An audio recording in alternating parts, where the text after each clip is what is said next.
I care about variants, but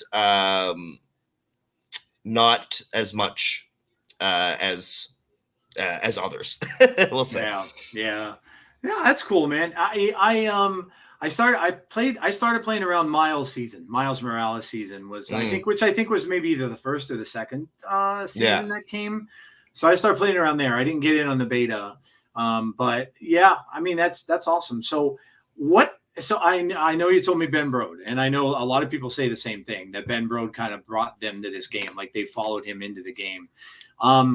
What else like appealed to you like about it? Was that because I mean I'm a big Marvel fan, I'm a comic book nerd too, so that's kind of why I got into it.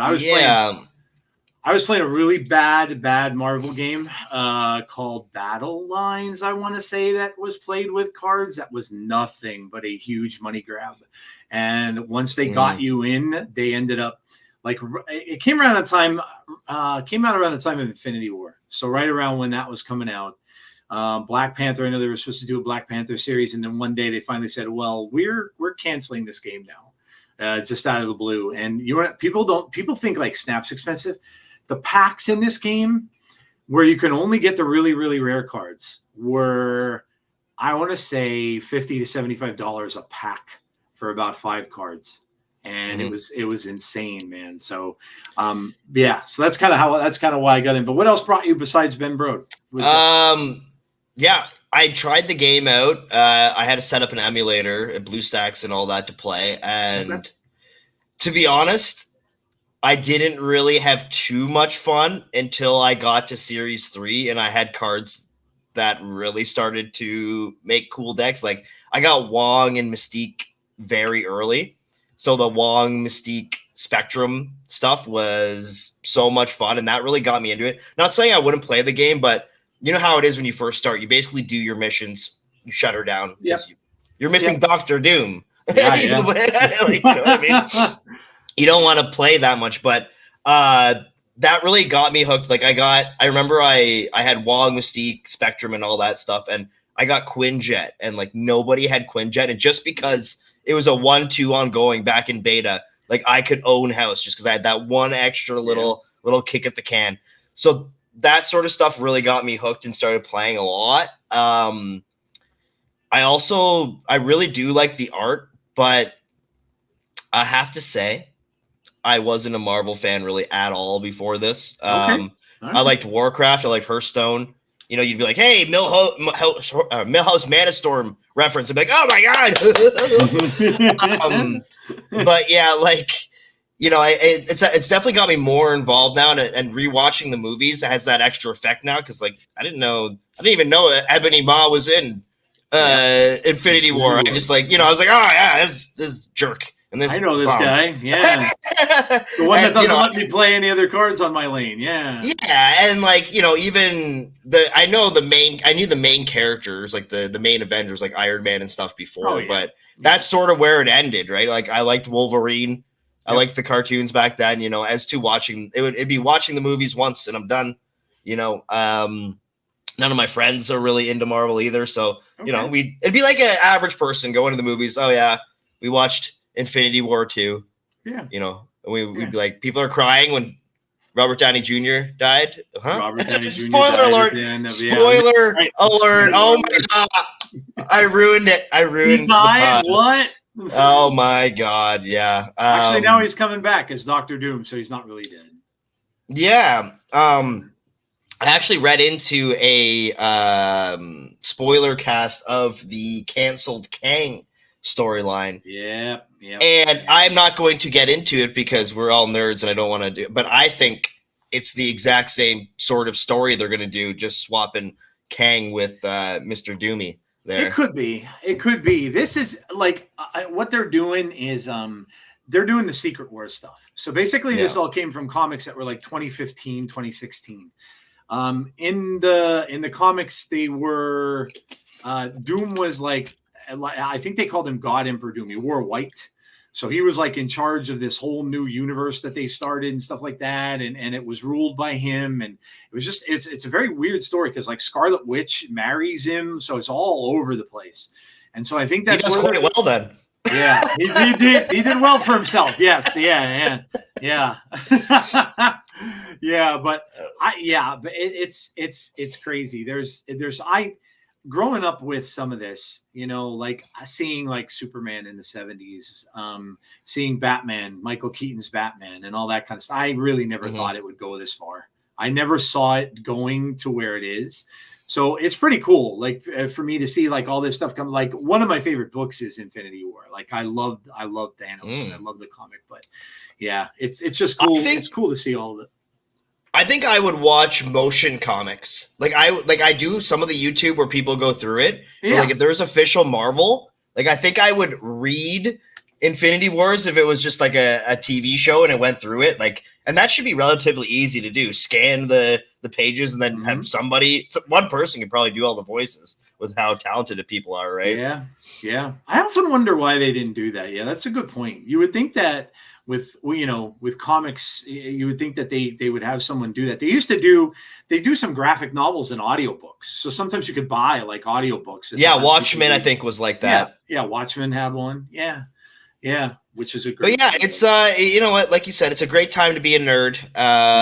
And despite some of them being major L's, at least they're somewhat entertaining. Regardless, you're gonna go to a Marvel thing. It's going to be somewhat entertaining. Sure, Secret Invasion, we might have had a nice nap. Oh, my God. But, so, some of the newer stuff is just bad. Like, I agree 100%. It's just bad. Like, I couldn't watch the Marvels. I tried, and I was like, I'm falling asleep. I'm literally in my chair. My eyes are closed, and it just wasn't. It didn't do anything for me. Like, it was bad. But now I got to ask you because you mentioned it. So, are you World of Warcraft? Did you play World of Warcraft? Or did you just play regular Warcraft? I played the first Warcraft, not World of Warcraft. So the regular one, okay. Yeah, to be honest, and why I didn't, because I'm a huge video game guy. I probably would have played, but I lived with a dude, and I don't know what it was, but the music at the beginning, it just is like ingrained in my brain, like the and I was like. I remember waking up to it, and maybe because I didn't sleep well, I'm just like, I just never liked it. But that was really crazy too. I used to play without sound when I played it. I didn't like the sound. I'd turn it off. Yeah, I like the games with quick decisions. Like I like poker, Snap, Hearthstone, even chess. Even though you can wait to make a move in chess, it's still quite it's lots of quick math and all that. But Warcraft can take forever to do stuff. Forever. Yeah. Trust me. That was a time suck for sure. But yeah, no, I could see that. Yeah. I was a big Resident Evil guy. I love. I still love Resident Evil. Like nothing gets me going. Like day one, I'm playing whatever it is. The original Resident Evil 2 is one of my all-time favorite video games. Yeah, I used to speedrun the first one. Yeah, and they re-released the first one this year, like 2 months ago, and I was like. Nice. I'm going to stream it. I'll show you guys what's up. I can't speed run that game anymore. There's absolutely no. I was like, how did I do this as a kid? Yep. Like, go here. Make sure you have this key. I used to like run past all these things that kill me in one shot. Now. It's hilarious. I remember 2 scared the crap out of me because it was the first time in a game where I remember you go through and you clear a board. But then you come back and you're in the police station and you go past the windows and the zombies jump through those damn windows at you. And I'm like, shit, like what, I didn't expect it because usually when you clear stuff out in a role-playing game, that's it. There's never anything else in there. And then when that did that, I was like, damn, like that, they didn't attack you, but they just jumped through. And I'm like, oh, damn. That's it. Yeah, they're great games. I'm a big horror fan, so I like all that. I just bought Silent Hill 2 for the PS5 because I never played the original one. So, I have that too, and like, I'm ready for it. I'm ready to beat people down with pipes. Yep. And not be able to see anywhere in front of you because it's all foggy. Yeah. That's awesome. So Snap's 90% of what I do. I do a little bit of variety on the side. I don't think I don't know if it's because I'm getting a little older, but I don't have time for more than like 2 games these days. Yeah. I can Snap, I can play Hearthstone just so that I can keep up with the cards, and when the new stuff comes out, it's quite fun for a few days. Then I go back to Snap anyways. But like it's got to be like one big budget game. Like I just played Until Dawn, and then I'm gonna play. I love that game. Yeah, it was really oh my fun. God! Did you play the? Freaking, did you no. play the new one that just came out? Did you play the original one? I just played the new one, the remake, and it was a buggy mess. I recommend nobody buy that game because it crashed it crashed probably like 30 to 40 times. I'm glad I didn't buy it then. I was thinking about it. The hilarity is through the roof. I did not know that you can go in and you're like, well, you cheated. No, you cheated. Do you want to call her an SLUT? I'm like, what? This is the best game ever made. What is going on the team? But very fun game. And maybe it's patched now. I finished it a week ago, but nothing was more frustrating. A big event would happen. I'm like, oh my God. And then it would just crash. I'm like, oh my God. Now I got to ask you, what did you think of the ending? Because I love that whole story, but when it turned into the other stuff at the end, I lost it. Yeah, I think the beginning was a lot stronger. It was like a slasher film. That's why I like the twist at the end. Yeah. However, and this is a Google search for you for after, there is a new ending they put in that as fans that you are probably frustrated with, they have put that as an option. And there's probably one thing that really cheeses you about that you can't do, but now you can. Okay. So I'm sure that answered your question in your head of what that subject is. So yeah.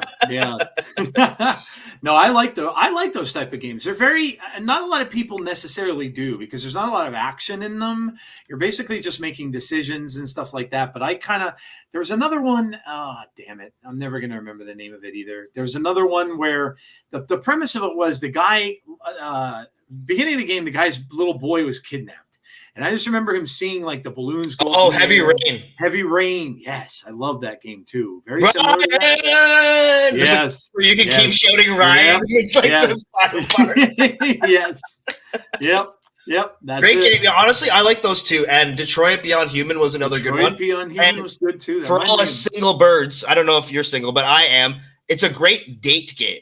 I've had it where I meet a girl and she's a gamer and we have a Discord call and we go through the game together. And that's usually my go-to because there's lots of action and she can make the decisions, right? I played it once, so I sort of know, and there's multiple endings and I'll just be you have to just say, A, B, or A, B, X, Y, or whatever it is. And I've noticed it's a great thing to break the ice. You sort of get what their sense of humor is. That's awesome. You get, if there's shoot this person or be nice to them and they shoot them, you're like, okay, well, I learned a lot about you there. Personality test. There you go. So they're making a Star Wars game. I really like it's High Remedy, I think, makes them, but I'm a big fan of those ones. They're great. But they were supposed to the studios. There was a studio that did Walking Dead. Did you ever do the Walking Dead one? Yes, Telltale. Oh my! They screwed that up by the fourth one, but my God, the first three were they were action-packed adventures. Yeah, they were so good. But I agree. The last one kind of sucked. But I was hoping that. But now apparently, I guess they reformed and they did what was it? They did a Star Trek game actually. I think recently came out. It came out about a year or so ago. But I dig those games, man. Give me a good story. Remedies is Star Wars. I didn't know if you knew that, but they're making you're a guy that goes cantinas and you're gonna make those decisions in the Star Wars universe, which is gonna be really really fun. I'll be playing that then too. Yeah, sure. 2037, you'll be having a time. I was. Whenever it decides to come out. Yeah. But I Snap is still definitely my main game. Even my streamer friends and the friend group I'm in, it's always Snap. We talk about Snap primarily. We'll talk about other stuff, but it's mostly Snap is definitely my main game. I hope that they change some of the ways that you can get cards and all that, because I had a friend over and he's because he knows I'm a content creator. He's like, I'm gonna open an account this weekend. How much money should I spend? And I'm like, he's like, if I drop 100, and I'm like, no, that's a waste of $100, bro. You don't want to do that. Buy some beer, we'll be okay. But I feel like they need some sort of catch up mechanic, or they need like a rotating deck would be really good too, I think. Because the only catch-up mechanic they have right now is the spotlight caches, and people ask me all the time, and they ask my friends, "Oh, I'm missing this, I'm missing that," and because the card pool is so small, there's not really that many things that you can swap for, right? If somebody's like, that's true, yeah. "Oh, I don't have Doctor Doom, what do I do?" Yeah. Or I don't have Toxin. It's like, sorry, this is a Toxin deck. I guess you can throw in these, but like it's not the same, and you're not gonna have the same results. And like, but in Hearthstone, because it's 30 cards in a deck, you can sort of swap in something similar, and there's more because there's more cards in the pool. It's a lot easier to do that. And like, I know me personally, if I wasn't collection complete, and that's what I would do, I'd be like, oh, okay, instead of Misery, I'll put in Absorbing Man or something. But like, that just isn't gonna work. It's not. It fundamentally changes what the deck does and all that. So, unless like what they could do too, which I was thinking, is if they had a rotating deck in a weekly one, they could also have a spotlighted card in there that's discounted, like 1,000 off of Darkhawk. So instead of 3,000, he's 2,000, and that gives people incentive after they try the deck to spend money in the game. Not like now it's like, oh, say Misery. Oh, Misery is my favorite character. So cool. And like, but is it really worth 6,000 tokens? Yeah. I don't really think so. No, I agree. Look at something like Mockingbird or even Darkhawk. Darkhawk is still sort of technically worth 6,000 when you think about it. It's always been one of the best cards in the game. It always seems to find its way into the meta. Yeah, I agree. Yeah, it's a great point. I talk to everybody who's been on my show. I end up talking to them about, like, is there things that you would fix about the game? A lot of them say the same thing that you just did. Like they have to do something for new players. I mean, that Series 3 climb is just awful. And returning players, like people, if they, they're gonna. The thing is, they're going to have people that are going to go, right? We've got Pokemon Go coming up. I'm not interested in it per se. I've never got into Pokemon, but a lot of people are probably going to play it.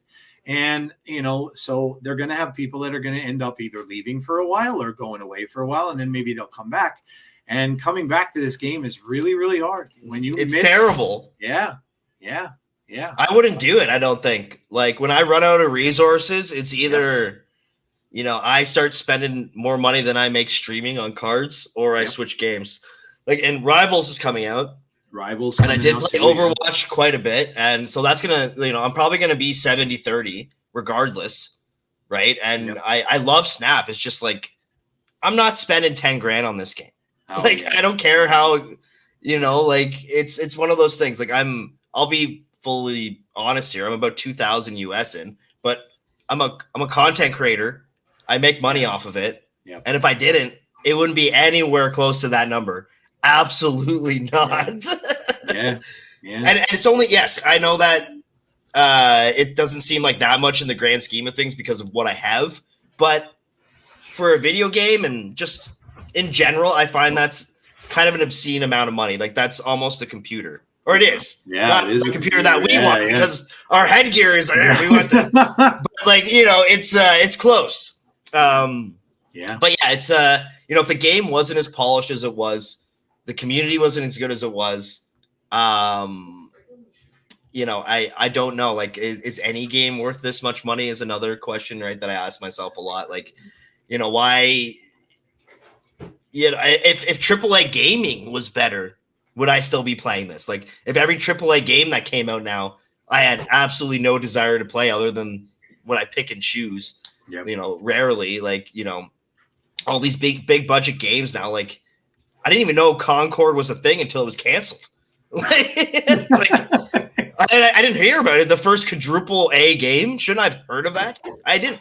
But like, it's I think it's sort of the perfect storm is why I'm here, right? Like, I got into card games kind of very casually. My friend at work's like, "You tried Hearthstone before?" And I'm like, "Okay, I'll try it." And then I was so bad that like I'd play for like an hour to get one mission done.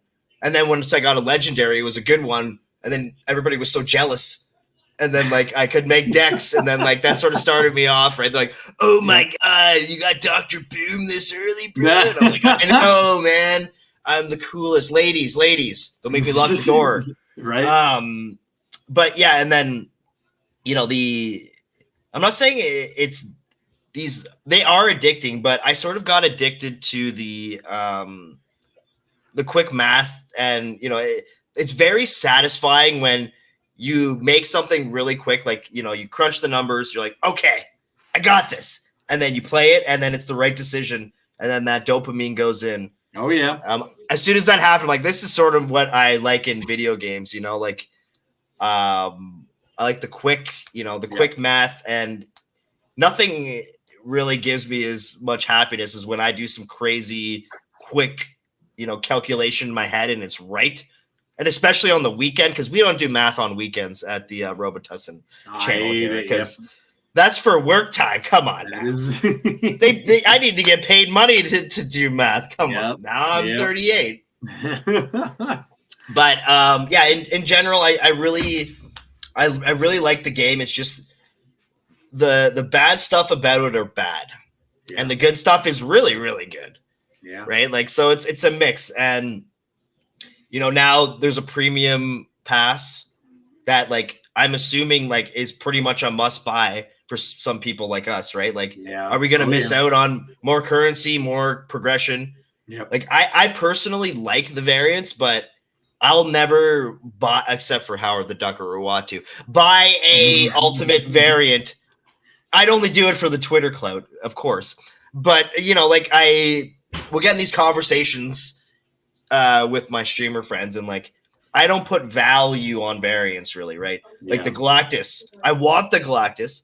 Do I think it's worth anywhere near what they're asking? No. And yes, you get resources, which, yes, that is there. I'm going to buy the Dr. Doom one because I think personally that's better for my progression. But like, I love Galactus. If that was, I would probably spend anything but the 90. Yeah. You mean that guy? Yeah, that one, the $100 one. Yeah. I would probably spend anything but $100 on it. Really, if it was $89.99, I'd probably buy it. But that number saying $100 just is like, bro, that's 3 Uber Eats, man, and that's good Uber Eats too. That's good Uber Eats. That is. So yeah, that's like with and with Spotlight variants too, right? Like, I like them. I don't mind when I get them, but like, I want the card and I want to pull my shoot. I want to save money so I don't have to spend more money to try to get the card. Yep. Like, right now I have 1 key and I'm at 20,000 tokens. So like, the chamber's getting a little low here. Yeah, and in a month or two, I'm actually concerned of the game overall. Oh, there's my alarm. Sorry. Yeah, it's only that's when I normally start work in the morning. So it's thought it was AM. So what was I getting at? Shoot, I lost my train of thought. Talking about the keys. The keys. Yeah. So I'm concerned overall that other people are going to be in my spot where in 6 months or so, resources are going to be so low for people that I think content absorption in general might start to decline, because people, like I was saying before, people are going to look at decks and be like, I'm never going to be able to make the Dara Jumpy Man 4000 or whoever the new card is of that, or Slippy the Frog. He's in it now. I'll never get Slippy. But like, yeah, in all seriousness, I do think that this resource problem and the card acquisition problem is going to actually start hurting the game overall. Because if people like me who are a couple thousand in, I only have a few cards left, and if I start low rolling more and more, because I think the last 4 out of 5 have been 4 keys to get the new card for me. And this is somebody that literally just said on a podcast, I don't care about variants. So, and I understand it's they need to make money and all that, but I think something needs to be there, whether it be even just a pity counter on the 4-5 roll to get the tokens. Yeah. Like, just put a pity counter in so I don't hit 4 in a row, 3 in a row. Like, come on. Like, that's where and my friends as well, right? Like, somebody could buy that Galactus bundle and then their 2 keys, they don't even get the new card with it. Like, have some sort of something in there where they can at least be a little protected. Disenchanting cards is another thing that could be an option, but I think the pool is so small that doing that, unless they made it where you have to craft it again. There's no, if you disenchant Misery, you cannot get that again unless you spend 6,000 tokens. But still, like, because Kang, the Kang is a great now. I would keep him because I just want to be collection complete. But I know a lot of people regret buying him and would be fine with the 6K back. Yeah. He would have to be nerfed or changed, which would be crazy. But stuff like that, right? Like, they need to throw people a little bit of a bone, and maybe the solution is, like I was saying, to have a rotating deck. But it's just going to get worse for them, and I'm concerned that they don't really care. They turn on the switch on the machine. There's gasoline in it, aka new cards getting drip fed, and the thing will just run and create revenue.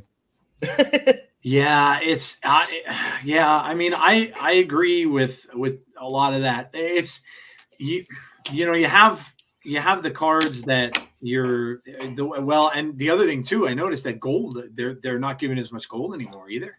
Like, if you look at the upcoming bundles and stuff, the gold amount's going down. And I think Lauren Whatevs was saying something that they're dropping. They think there's too much gold in the game. Now, what the hell would you think that for when it's getting spent on stuff anyway? It's not like people are hoarding it. They're probably spending it on variants or whatever it is that they're spending it on. Yeah. But, yeah. So I agree with that. I think the value of gold is going to go up. Yeah. So the value of super rares, probably most importantly, variants are going to be a little more expensive because of the way they do it. Yep.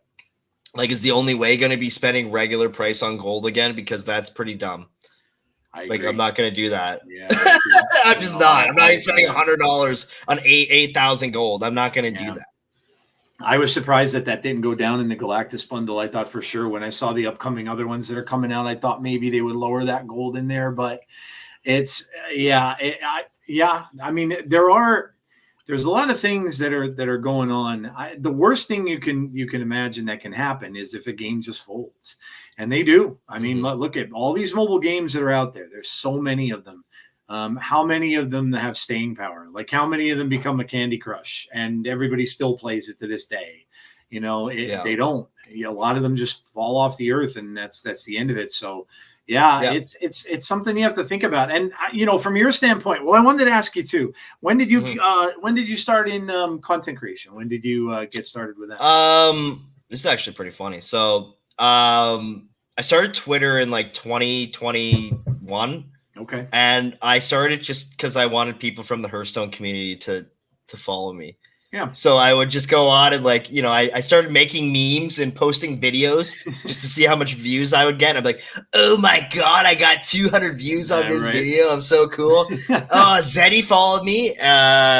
Dexter, he was a Hearthstone guy. And, I started making memes on Reddit. And, once I started getting noticed and people started adding me and talking to me, I started turning on the camera, and Snap was in beta. So I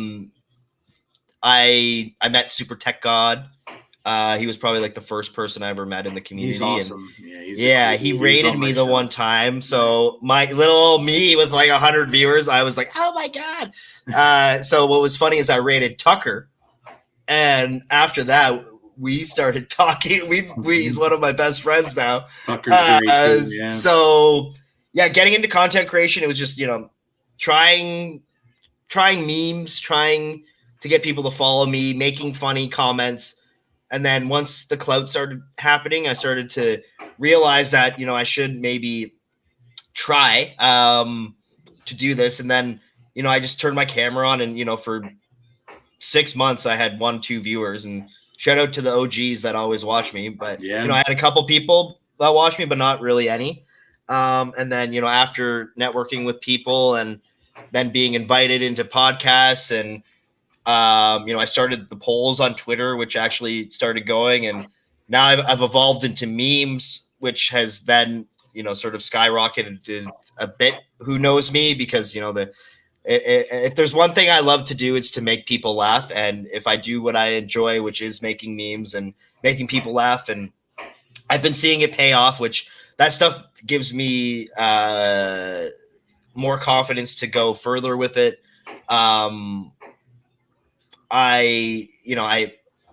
I do know that it is a tough game out there, and this is my hobby, right? So I also keep it as a hobby as well. I don't take things too seriously.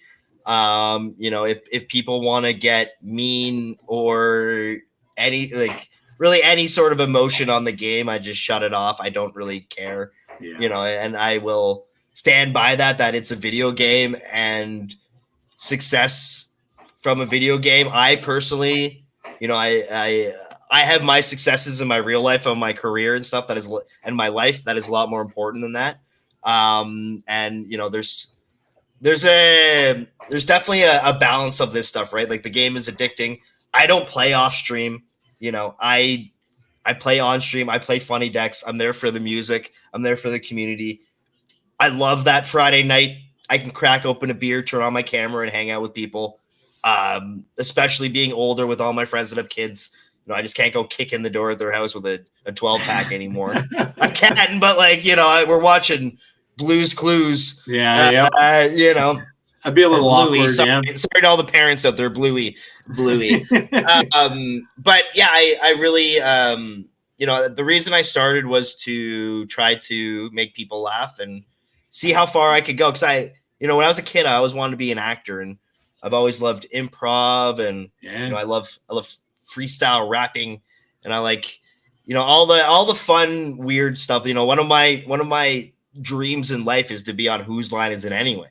Which, like, who has that as a dream, right? Like, but that's what I want. And like, I kind of turn it up a bit on stream, and make myself, as in that character of Robo as I can go. So I do like that I can sort of play a part, and it's helped with my acting chops. And, it's definitely been a great experience. And, also it's great for networking, even in my career. I've learned how to talk to people, how to listen. Yep. When I was younger, not that I was the meanest person in the world, but I'm definitely a lot more patient. And, it's helped with just knowing that I'm not the most important thing in the world. That happened when my friends had kids. But it's definitely really humbling.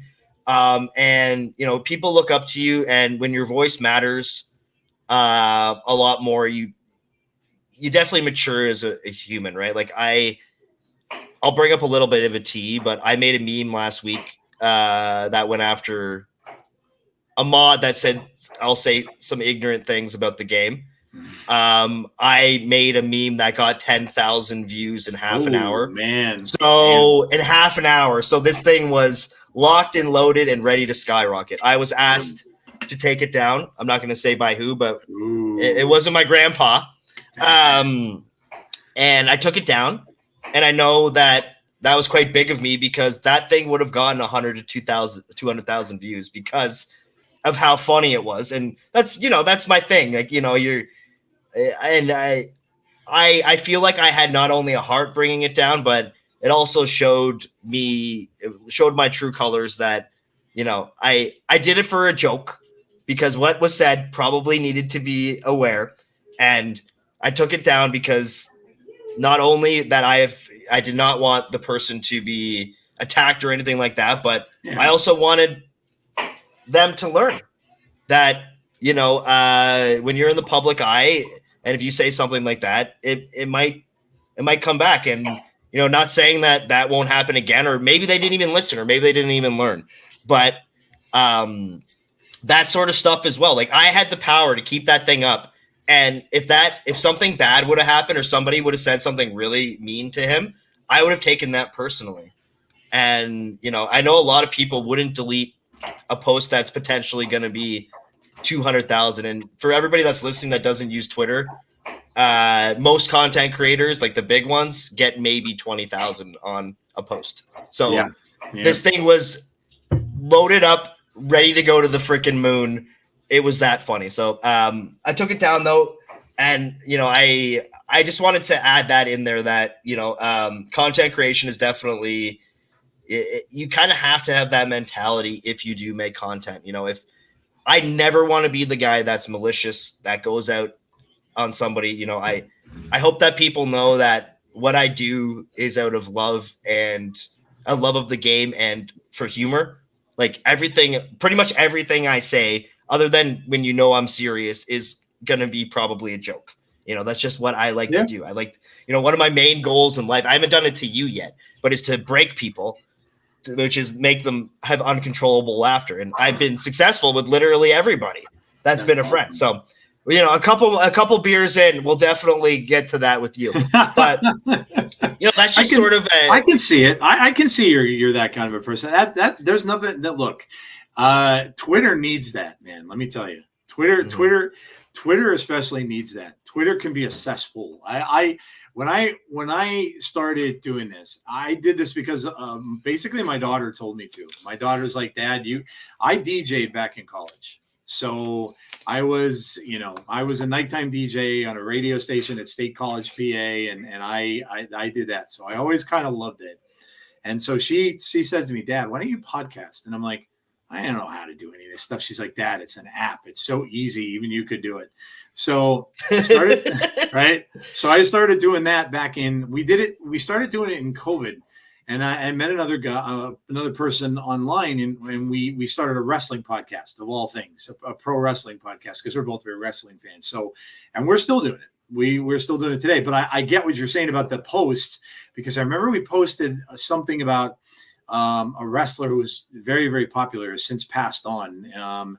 But he was so popular, we put a post out, and that post got over 250,000 likes, view, whatever it is on Twitter. So I get what you're saying.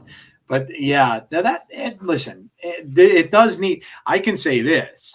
I got my first dose because I've been pretty lucky. Like so far that I've been doing this, everyone's been amazing. Like everyone's been like super kind to me, very nice. And I will never say a bad thing about the community, but I got my first taste of it with the Galactus thing yesterday. Oh my God. I could not believe the responses that I got after I posted that. Oh, really? Yes. People were hating because you spent money? Yes. Oh my God. Over and over and over again. Like I could not believe it. I'm like, what is going on?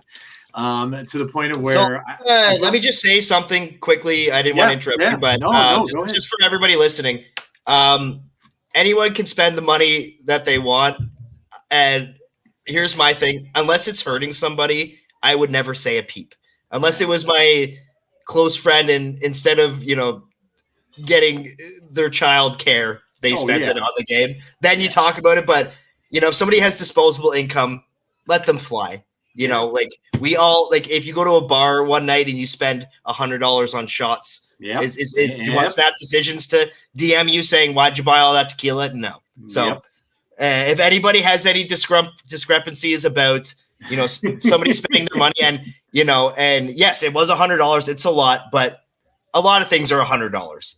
You could buy a teddy bear with that looks like you for $100. You can. Some might think that's the best deal of all time. Yep. Some people might not see value in that, right? So, sorry, go ahead. I didn't want to interrupt you. No, it's all good. Yeah, no, you're 100% right. And I was just like shocked when I saw it, and I'm like, man, like that was kind of crazy. The thing was, it wasn't anybody who knew me, because I noticed that all the people who did, none of them had followed me even on Twitter. They weren't even following me there. So it was a lot of, we do have a couple trolls just in general. Yeah, it was something like that. But I was just kind of like, I don't know his name, but it's something fart face, something like that. Yeah. So, but yeah, no, that's cool, man. Look, the world needs more of that. They need more people and laugh and stuff like that. So that's a great thing to see. And sort of what I live by too is I want to be kind and helpful. And believe it or not, so at my job there was 150 applicants. A lot of them, a lot smarter than me, I think. Will say they have a lot more papers in the bin. But one of the reasons why I was told I got hired is because of my mantra. And I actually said that I want to be kind and helpful. And that's just sort of my era. I we're humans. I'm gonna roast. I'm gonna be funny. I'm gonna make jokes about things.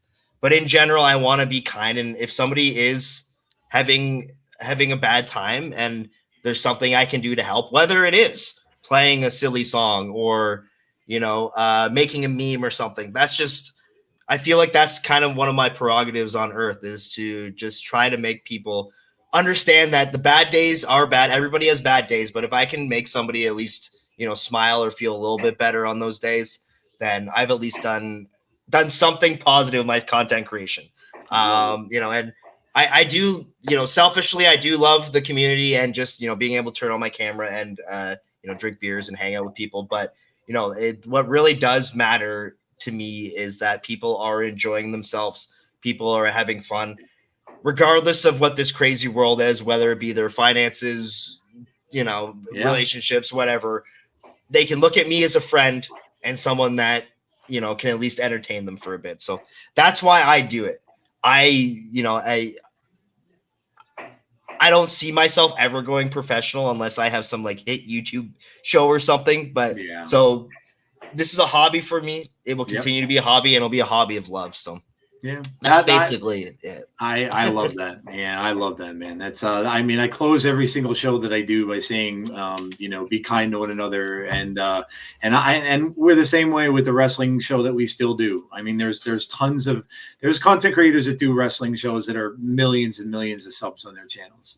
We'll never get kindness wins. And success, it really does. Kindness is rewarded by success, people. Yeah, trust me. Right. If you're young in your career, don't burn bridges, anything like that. Just trust in being kind and helpful. And I promise you will be rewarded. And this is coming from me. Yeah. It's not just me saying it for that. Like I will not get into career details, but networking and making sure that you don't burn bridges and people just enjoy your presence and being just actually even liking you, right? Like it goes really far in this world, and you will be rewarded. I promise you. It's quite a horrible world, and if you can be somebody's shining light at least for a minute, like you will be rewarded, and karma is real. Yeah, like we all know the people that are buttholes that definitely get their comeuppance, right? And the nice people usually do succeed. And maybe it is mythical. Maybe get the Ouija board out, but it's just something that I did want to say that even if you are struggling now, maybe changing your attitude just on life in general will help. I've been there. We've all been there, really. Like life is a struggle. Career especially can be like a big struggle, right? Especially in this day and age where there's no more corporate ladder climb, really. In office corporate ladder climb, at least at my work or a lot of places, right? It's all in front of your camera. So like I have to network and try to like raise the company ladder just by being in front of my computer. Not as easy or, even as doable as it was when the office, where I'm talking with my boss day to day. He sees me, he sees my integrity. You can probably smell my integrity literally, but like, it just, and not to get completely off topic here. I just kind of wanted to let the people know that kindness does win. And I promise you, you will be rewarded. And just, if you're tangled up and you get into like this rut, the only way you're getting out of it is to be positive. Yeah. And it's hard. I know. It can be. Yeah. Yeah, it absolutely. Anyways, back to Snap. This is a Snap podcast, right? It is, but hey, life lessons are good sometimes too, All right, so let's go over some Snap stuff. I want to ask you about let's ask you about high voltage.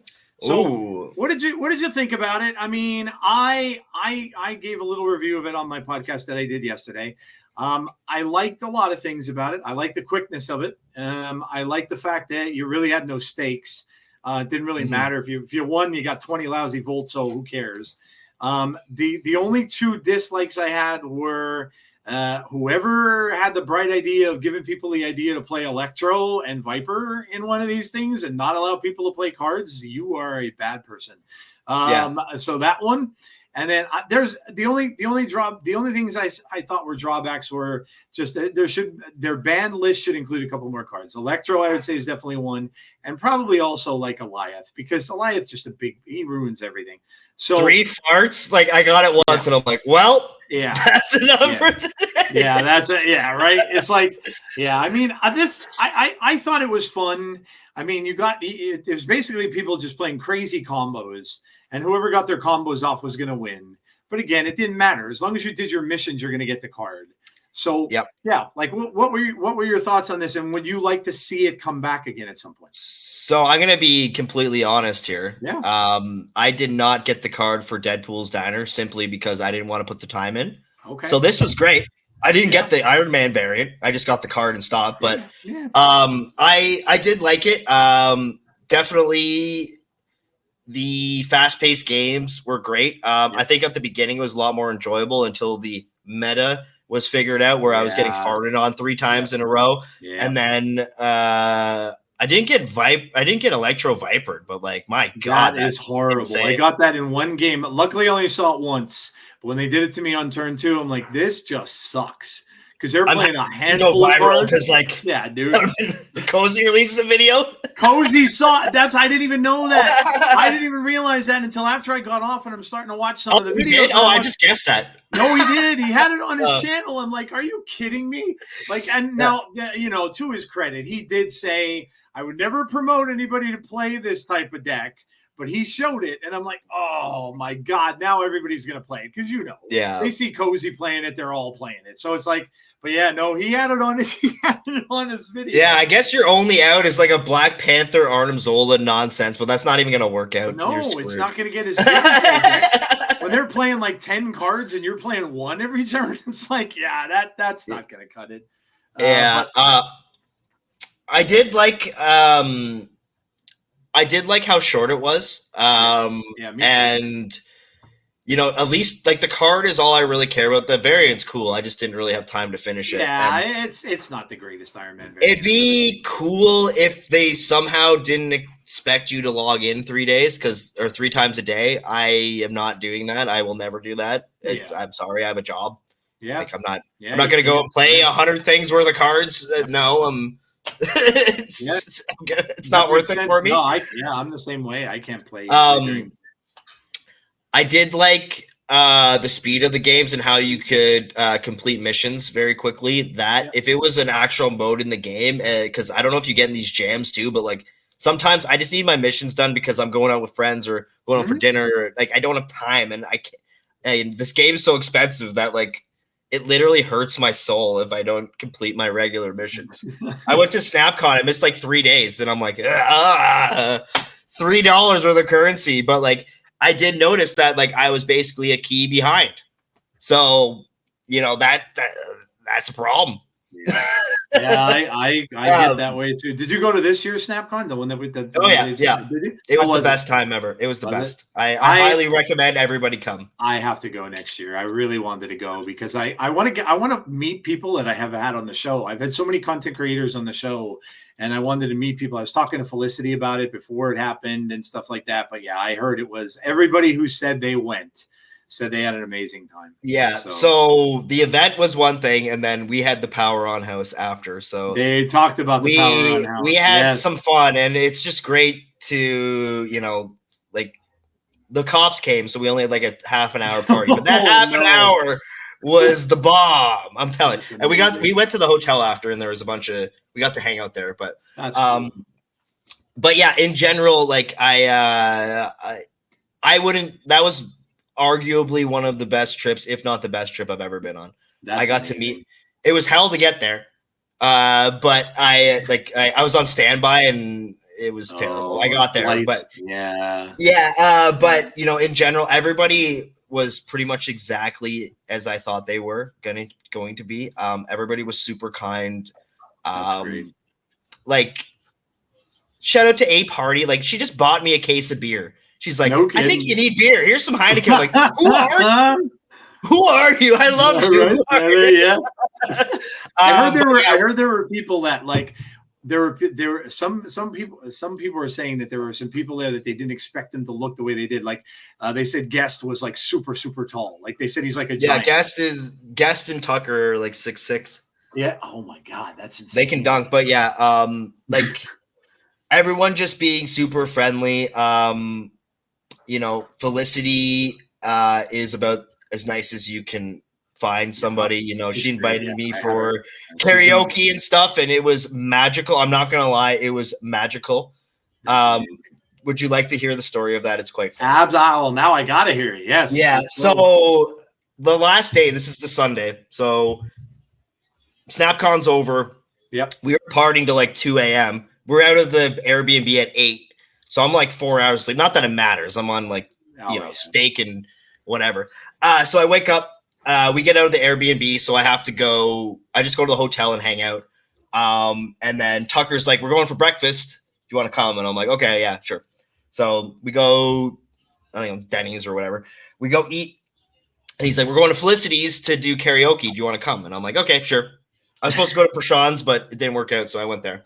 So Felicity's not there, so we have some time. So I'm with Doc D, Tucker, Tucker's wife, and Doc D's girlfriend. So we're all there. We go, and Doc D's girlfriend's like, I want to see a gator. So I'm like, okay. Or we're like, okay, we'll find a pond, and we'll try to find something for you. So we go there, and we go to a pond, and there's 3 ducks just hanging. It's fine. They hissed at us a bit. We're like, yeah, whatever. So we're hanging out talking, and then like, and I just want to remind you, I'm the Howard the Duck guy, right? Just reminding you. I look like 50 yards ahead, and there's this duck walking towards us. I think nothing of it. Oh, he's coming to see his friends. Waddle, waddle. So we're talking. This duck passes the group of ducks, and I'm like, okay. And then I wait a couple more seconds, and it's clear that this duck is coming after me. Oh, God. So he's staring at me, coming at me. So I'm like, okay, back up. There's a video of me swearing at this duck, telling him to F off. So I run away because I'm like, he's a duck. I'm going to run and like confuse him, and then I'll come back to the crowd. He won't know. I run, do a circle, do my little jig, come back to the crew. He turns around, looks at me, starts coming towards me. I'm like, oh my God. So Felicity's back. And I'm like, okay, I'm not embarrassing myself by having a duck follow me to her house. So I'm going to run, and you guys can catch up. Like, I'll just run to Felicity's house. So, okay. Or like to the area. I didn't know exactly where it was, but whatever. Yeah. So I ran. The crew comes, and we get to the house. We're talking, and they're like, okay, I think he's gone. And I look, and I'm like, nope, he's coming. So this duck is waddling towards us, the Felicity's house. He comes to Felicity's house. We're inside of the house, and he's trying to come in, and we're like, okay, we're going to shut the door, leave this duck outside, and he will mess about. So I sing Bodak Yellow by Cardi B, a beautiful anthem. And then after they're like, the duck's not here still, right? And I'm like, he's definitely not. So I go to the door, and there's somebody is waiting outside for you. And then there's a window beside it. So I open the window, I look to the left, nothing. Look to the right, nothing. Look down, and he's right there looking at me. I'm like, oh my God. So we do some karaoke, and my flight's at like 6. So we're like, after a couple hours, we had to go to the airport. So we leave, and we're like, okay, is the duck still here? And we're like, no. So he left, or so we thought. My other friend was there, Helkin, and he texts like an hour later after we leave, and this duck was at the side of her house waiting for me the entire time. Oh my God. What did the duck want with you so much, dude? So we did some research after as one would do.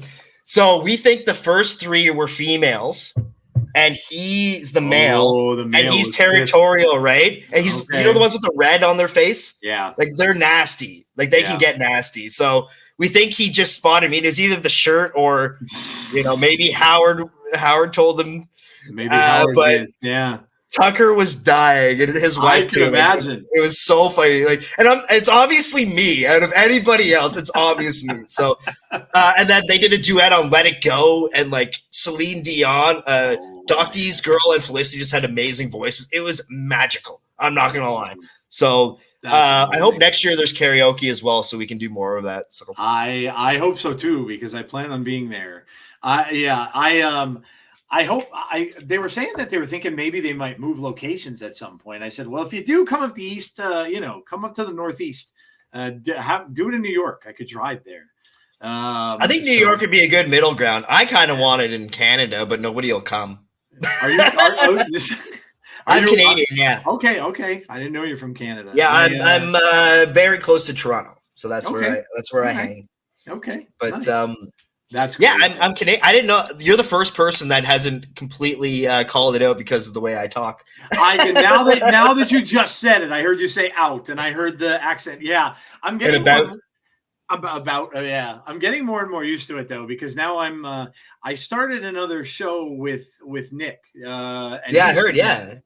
And so, like, I'm starting to plus I listen to Alex and Cozy all the time too. And Alex has the accent a little bit too. So, no, that's awesome, dude. One of the first times I talked to Tucker, I was like, I don't sound Canadian, do I? And he's like, you sound like the South Park people sometimes. I'm like, South Park people. Hey, bye, how's it going, guy? But yeah, there's the duck story. So that's awesome. Definitely watch out for them in Florida. They're hilarious. Could you imagine if you go back there next year and that same damn duck is still there and he follows you again? Well, at that point, I don't know. I might have to throw the gloves off. I was just gonna say you might get into a boxing match with a duck. I mean that's. But he does have 3 girlfriends, so I don't know. That's true. Maybe he's like a pimp duck. And he's trying to maybe he's trying to hook you up with one of them. Okay, I'm too sober for that. Oh, that's funny. Oh my god. Oh, that's good. Hilarious. Man. But yeah, that's definitely awesome. Come, and everybody that's not a content creator, definitely come as well. It's not just for content creators; it's for everybody. Yeah. Everybody was hanging. There's big tournament, and if you are a content creator.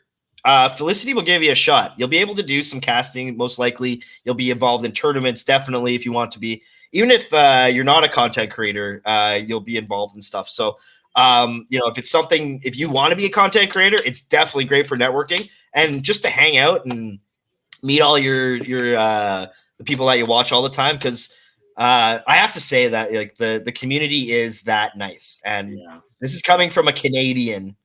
So I not saying that SNAPCon was like a trial, but if it went bad, I don't know if I would still be as passionate about it as I am, right? It is about the people, right? And when you meet somebody or meet a group of people and they're exactly like you thought they would be, and they're friendly and outgoing, and they have your best interests in mind. That really says a lot. And I feel like we kind of, if Snap blows up tomorrow, we still have our crew, right? We still have this. So even if we play, bleep bloop, where you're a robot that he danced. Oh my god, I got this dance move. We're still gonna play something together. So I wouldn't trade it for the world. In regards to that. So definitely come to SNAPCon. Yeah, I am. I'm. Yeah, that's definitely. And everybody watching, or you're banned. Yes, from my channel. I'm gonna proactively ban everybody that doesn't come. And I went after I talked to her about it and stuff. I was like, man, I gotta go. It was cool because the kid Snap and No Big Deal from the How Can She Snap podcast. They casted something from there and had me on, so it was kind of like I was there, which was cool. Really? Yeah. Was it from our house? I don't know. They might have. I don't know where they were when they were partying. I think both nights they were there. Yeah, they were there. Yeah, they were telling me. They said to me. Both at the house. Sorry. Yeah, they said he wore his wig and everything too from the show that he wears when he was down there. Yeah, that's awesome. They're good guys. That's another thing too, right? Especially when you're meeting somebody for the first time, I was shocked that literally every single person was nice. That's what that's you go to high school thing where you don't get along with everybody, but we definitely got along with everybody, right? I don't know if it's just the game itself, or it does seem that, like I was talking earlier, that the majority, or if not all, put kindness first, and we it's not about the game. I could actually care less sort of about the game. I went there to hang out with my friends. Yep. I didn't want I wanted to play in more tournaments, and I was in a lot of the fun events, but regardless, I didn't care about winning. Yep. I didn't care about Snap. If playing against, Hannah's Cat Cafe and she beats me, I don't care. We're playing Snap. Who cares? Right. Yeah. It's a different. There's the whole experience was just very positive, and even in this world where after COVID, I'm. This apartment's not a prison. It's done up a little better than that. But, getting out and doing that sort of stuff and it being a positive experience means a lot, right? Absolutely. So. Yeah, absolutely. And you're right. I mean, for me, I started this back in October of last year, so I'm coming up on a full year. But I just started out of the blue, and everybody has been amazingly kind. Like everybody. I couldn't believe people reached out to me that they did. The first couple of shows I remember Glazer from Snap Judgments reached out to me. It's like, hey, you want to be on the pod? I'm like, wait a minute, you want to be on my stupid little show? And just stuff like that. And everybody's been, and I've talked to so many content creators now from everywhere that were kind enough to come on. And I'm like, and now they're amazing people. I talk to them all. And you're right. It's 100%. It's an amazing, amazing community of people. You're absolutely right. Yep. Absolutely right. All right. Well, let me, so high voltage, pretty good, right? Pretty good. Yeah, pretty good. I guess, we were talking about high voltage. We get deep here. This is the deep podcast. This happens with me all the time. It's nothing new. Next is Short Circuit, 1986. Full review. Johnny 5, baby. It's so high voltage. We'll get back on that. So I like the mode. To improve on it, really just ban a few more cards. That's what I was thinking. Make it as easy, because I just want the card. Let people get, and really, I don't think I did a poll on this, and I think I agree with the poll that it would be a rarely played mode. Yep. It would be for when I need those missions done, which that's good enough as it is. When I need to get to work and I have, 20 minutes to do my missions or they roll over, it's great for that. Yep. And I did like the gameplay. I'm not going to lie, because you do use different types of decks, sort of the same, but, you would swap out certain things that were useless on it. But I think in general, great mode. I like it better than Deadpool's Diner. I didn't like the stress that Deadpool's Diner brought on, or I'm not spending 15 hours on a mode to get a card. I'm sorry. I should have, because it would have saved me $50 or whatever a series 5 card is, but whatever. But yeah, I would give them more than just a light clap, a medium clap on it. Not perfect, but pretty good for a mode that they jammed in there. It's not draft mode, which I want more than anything, but it's something. Well, now, you know what? Let's since you said it, and you brought it up, let's go there. So, and I was going to ask you about, now you were a Hearthstone player. Mm-hmm. I was a Magic player, so I did a lot of Magic drafting. Do you think that it's possible? Because I know we read that little thing on their new roadmap that they came out with, said that it's going to present them challenges to try to do a draft mode. So do you think it's possible with the low amount of cards that are in this game to do a proper draft mode? Because without saying that we're going to, because I was thinking to myself, well, maybe they just limit it to say, okay, we're doing series 1, series 2, series 3 cards, or maybe include series 4. And that's it. That's all we're going to do.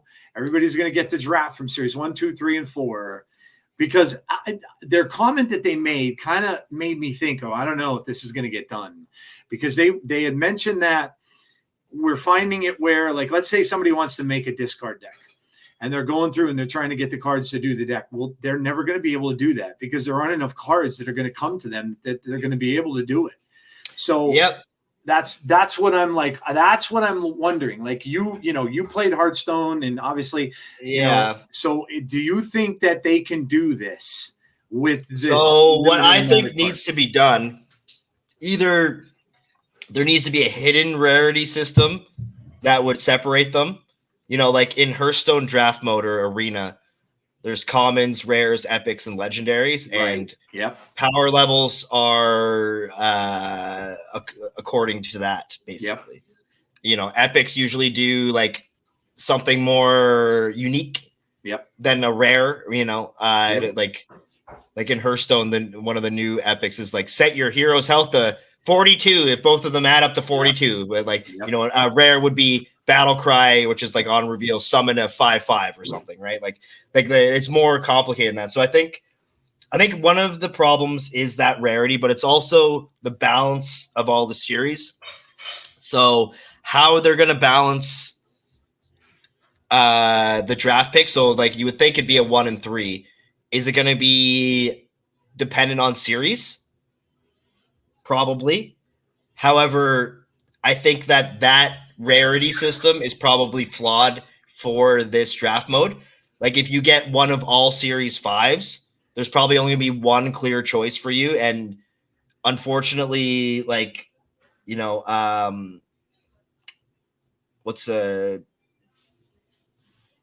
like null. If you get null without any other destroy things, that's a useless card. Exactly. Yeah. And you look at Hulkling would be amazing in that mode. Oh right? And stuff like that. And Shang-Chi, you get Shang-Chi. Oh my God, yeah. Yep. Eliath. Those have a lot more value. And Shang-Chi's a series 2, right? Yeah. So like he would be more common than like Eliath. That's a balancing nightmare. So I think they either need like a hidden rarity or to rebalance all of the series, but that means that they would have to change where they are probably, but I don't know. It's tough. If they just implement it like it is, so it is high variance where some decks are good or some bad, at least that's something. But as to keeping it balanced and fresh, maybe they have different stats on the cards specifically for that mode. So like, some of the cards that are underpowered, that would not work in that mode as good as others, like a Ghost Rider, for example. Say you don't get a good discard card, Ghost Rider could be like a 4/5 or something, just to it's hard to do, but I feel they just need to put it out like they do with any other card game or any other thing and just shape it as it is. Put the goop out and let us do that, and call me crazy. They can put a PTR out so we can actually test them and give them feedback. Call me crazy. I know, right? That'd be kind of nice. The only thing I don't know, the only official thing in the content creation I get other than the codes and the gold is access to the Discord. And like, I don't know, that's really all. Like, I don't really see the value. There should be something like that, especially for people more passionate than me about the game, that, the Laurens of the world that would literally go into that PTR and like try to break it. I'm not going to do that. I'm going to be like, the new card works with Uatu. Oh, it doesn't? Oh, man. It doesn't work at all with Uatu. That would be me. But like, a lot of people that are passionate about it, they would help them. And they would save them embarrassment, which I don't think they care about. But like, it would make things a lot more streamlined. And back to draft mode, like, not saying draft mode would save the game. I think the game is in a little bit of a decline, unfortunately. We're not even close to Hearthstone, which we were supposed to be the Hearthstone killer. So we're not close to Magic and Pokemon. We'll see the numbers for that. But I really do think that draft mode would help out tremendously because non-paying collection complete players can jump in and play it. And, that would be Magic Arena drafters and Hearthstone and people that played Runeterra because there's no cost of entry. And that's what I liked about Arena too. I could play with anything, and what they should do, which Hearthstone did well, is if you did well in Arena, you profit. Yeah. Which seems completely opposite of what Second Dinner would do. Yeah. Even if you got, if it was 8 runs and you got 8 out of 8 and you got even, that would still be good. But I find that would help as well, giving people a little bit more resources for free and really just something that they can do. Like if you start the game and you have that one America, or actually, no, they don't even have that America anymore because it's been changed. I don't even know what deck you use in Series 1 now. You go to Docty's thing and you use whatever and you can't really use anything else, right? I think it's like Zoo now. I think a lot of people are playing Zoo in Series 1. Zoo or no, that's not. Yeah, no, wait, that's Series 1. No, you can't really play that there either. Yeah, I don't know. It's been so long. I tried to start over. I saw TLSG do it, and I'm like, I'm going to see what's going on with this. And I tried to start over, and I got up to Series 3. And I'm like, yeah, this kind of sucks. I loved it when we first started playing because I thought it was so unique. And I'm like, oh, this is cool. I'm going in Snap Zone and I'm checking to see what cards I have and I'm checking them off on their little checklist and everything like that. So I was all into it when I first started. But then other people are in your situation as well too at that point. Exactly. And then when I redid it, I'm like, yeah, this is just bad. Like it's slow and it takes forever and I don't know. I don't know how they can do it. Like I started thinking maybe they introduce packs for that. Yeah, and that's been data mined, and I guess we can talk about that quickly. What I hope they are. So what I hope is that they have a guaranteed Series 5 in them. And yes, they could slap a $50 price tag on these things. Yeah. Or either they can give away 1 or 2, which is probably what they're going to do, and then you can slap a pretty big price tag on it. But 1 guaranteed Series 5, and then actually they could have a guaranteed Series 5 and a Series 4, and then they could have the other ones Series 3, 2, or 1, and then you get resources if you already have those cards. So for you and I that are collection complete, we just get the new card, and then we get some gold and maybe 1,000 tokens, which is fine. If I can buy a card for $50, I don't really care, to be honest. I'm fine with that. But for the newer players, you get that Dr. Doom maybe. You get a Series 4, and then you get a Series 5. And if you get a couple of those, that'll at least give you something. And then maybe they can have it so when you're on the early collection track, you get some of those as well to ease the Series 3 climb because, my God, that is terrible. Oh, I remember, I remember it was Dr. Doom, and he was the second last card I got. I remember I'd close my eyes, and I'd be like, Dr. Doom! No. Here's your trash. Just kidding. Yeah. But Typhoid Mary. Yeah. Hey, with that new variant, she's worth double now. Is. So yeah, but yeah, I feel packs might do it, and it's been data mined, so I feel like that could be it. Where because they can't, and this sucks because I'm in this spot too, and I'm not the cheapest man in the world, but I don't like spending money on video games. Yeah. They would make it so the most that we could ever possibly hope for is for us to get a free Series 5 out of them if we're collection complete. Yeah. There's no and maybe a couple shekels for resources, but we can't expect something crazy, right? We can't. There's no way that they can sustain giving us max rewards. So they need to balance the whales and the collection complete people so that we continue to at least are at a slow enough pace where we are tempted to spend money, which is not the greatest business practice, but whatever. This is the world we live in. But they also need to make it where new players need to prosper heavily from it. And then, people that are, Series 3 complete, but have a lot of holes. It also has to have a pretty good value for them, especially if they want people to buy them at a high price tag, which I think they're going to be. Yeah. Yeah. And that could be the way they lead into draft. If those snap packs are what that is, then maybe they could end up doing a pack draft like they used to do in Magic. They'd have booster drafts where you would draft throughout the packs and stuff like that. And then it doesn't, I don't think it creates such a bad feeling at that point because then you're opening up stuff at least and you're getting that whole thing. So, but yeah, it's going to be interesting to see. But I think one thing I agree, something I certainly agree with is that they need to do something else. I get all the little mini games and stuff, and I know we're getting more of that. Deadpool's Diner's coming back. However, I hope they made it better. I hope they fixed it a little bit where it's going to be a little easier to get the card this time, maybe, and do some new things with it. But yeah, I agree. I do think that they need to get that done. however it is that they're going to do it. So yeah, the game kind of depends on it because the prime example, my friend. Literally, after we drank like a half a case of beer each, she's like, "I want to drop $100. What do I buy?" And I'm like, "Don't, right? That's ridiculous. That should be like." And I'm a Snap guy, and I want him to play, but I was like, "No, bro, you are throwing that $100 in the fire." So that should be a big problem for second dinner. Huge problem. Like he was drunk. He was like, "What? Put the credit card in there, baby." Like we're basically ready to go, but like that's more than a AAA game he wanted to spend. Yep. Right. So, anyways, no, it's that's definitely something I think that that needs to be looked at. So yeah, I agree.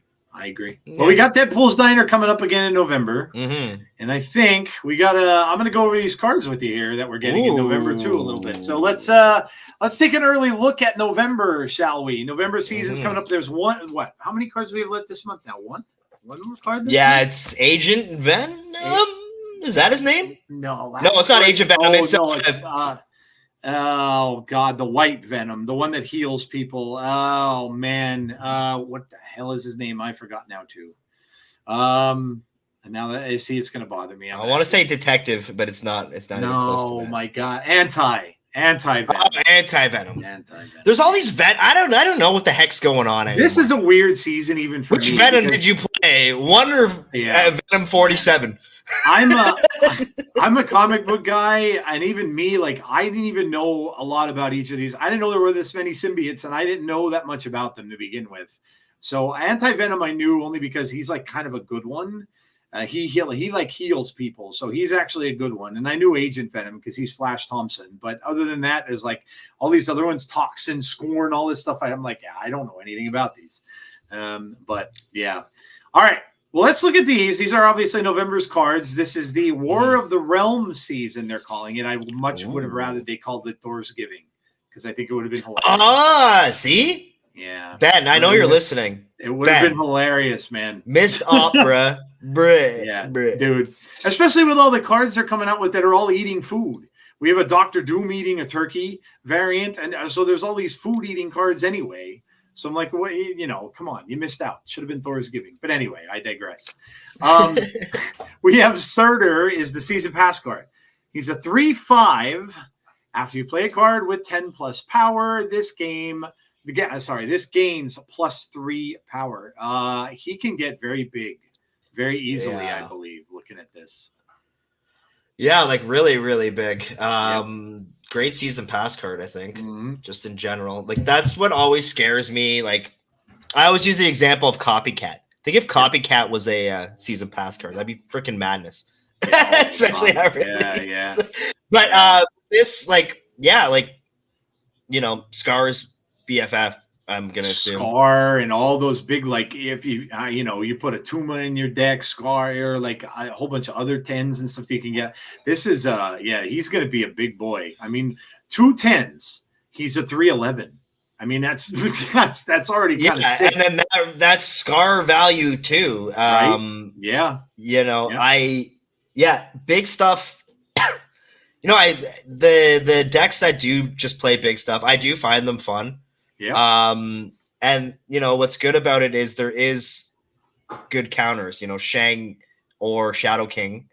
Great counters on this. So Shang went like down, like not as many people were playing Shang-Chi. He's starting to make a comeback, I think, a little bit lately. At least that's what I've seen. But not too many people were playing him lately. I ended up taking a deck to Infinite this month that was a Black Knight deck. And it was one with Ghost Rider where you get the Infinite out or you get another Big 10 like Black Cat or something like that. And it just had a bunch of big cards in it. And it worked very well. And if you play a deck like that with this, or maybe remember the Thanos decks where they had all the big cards.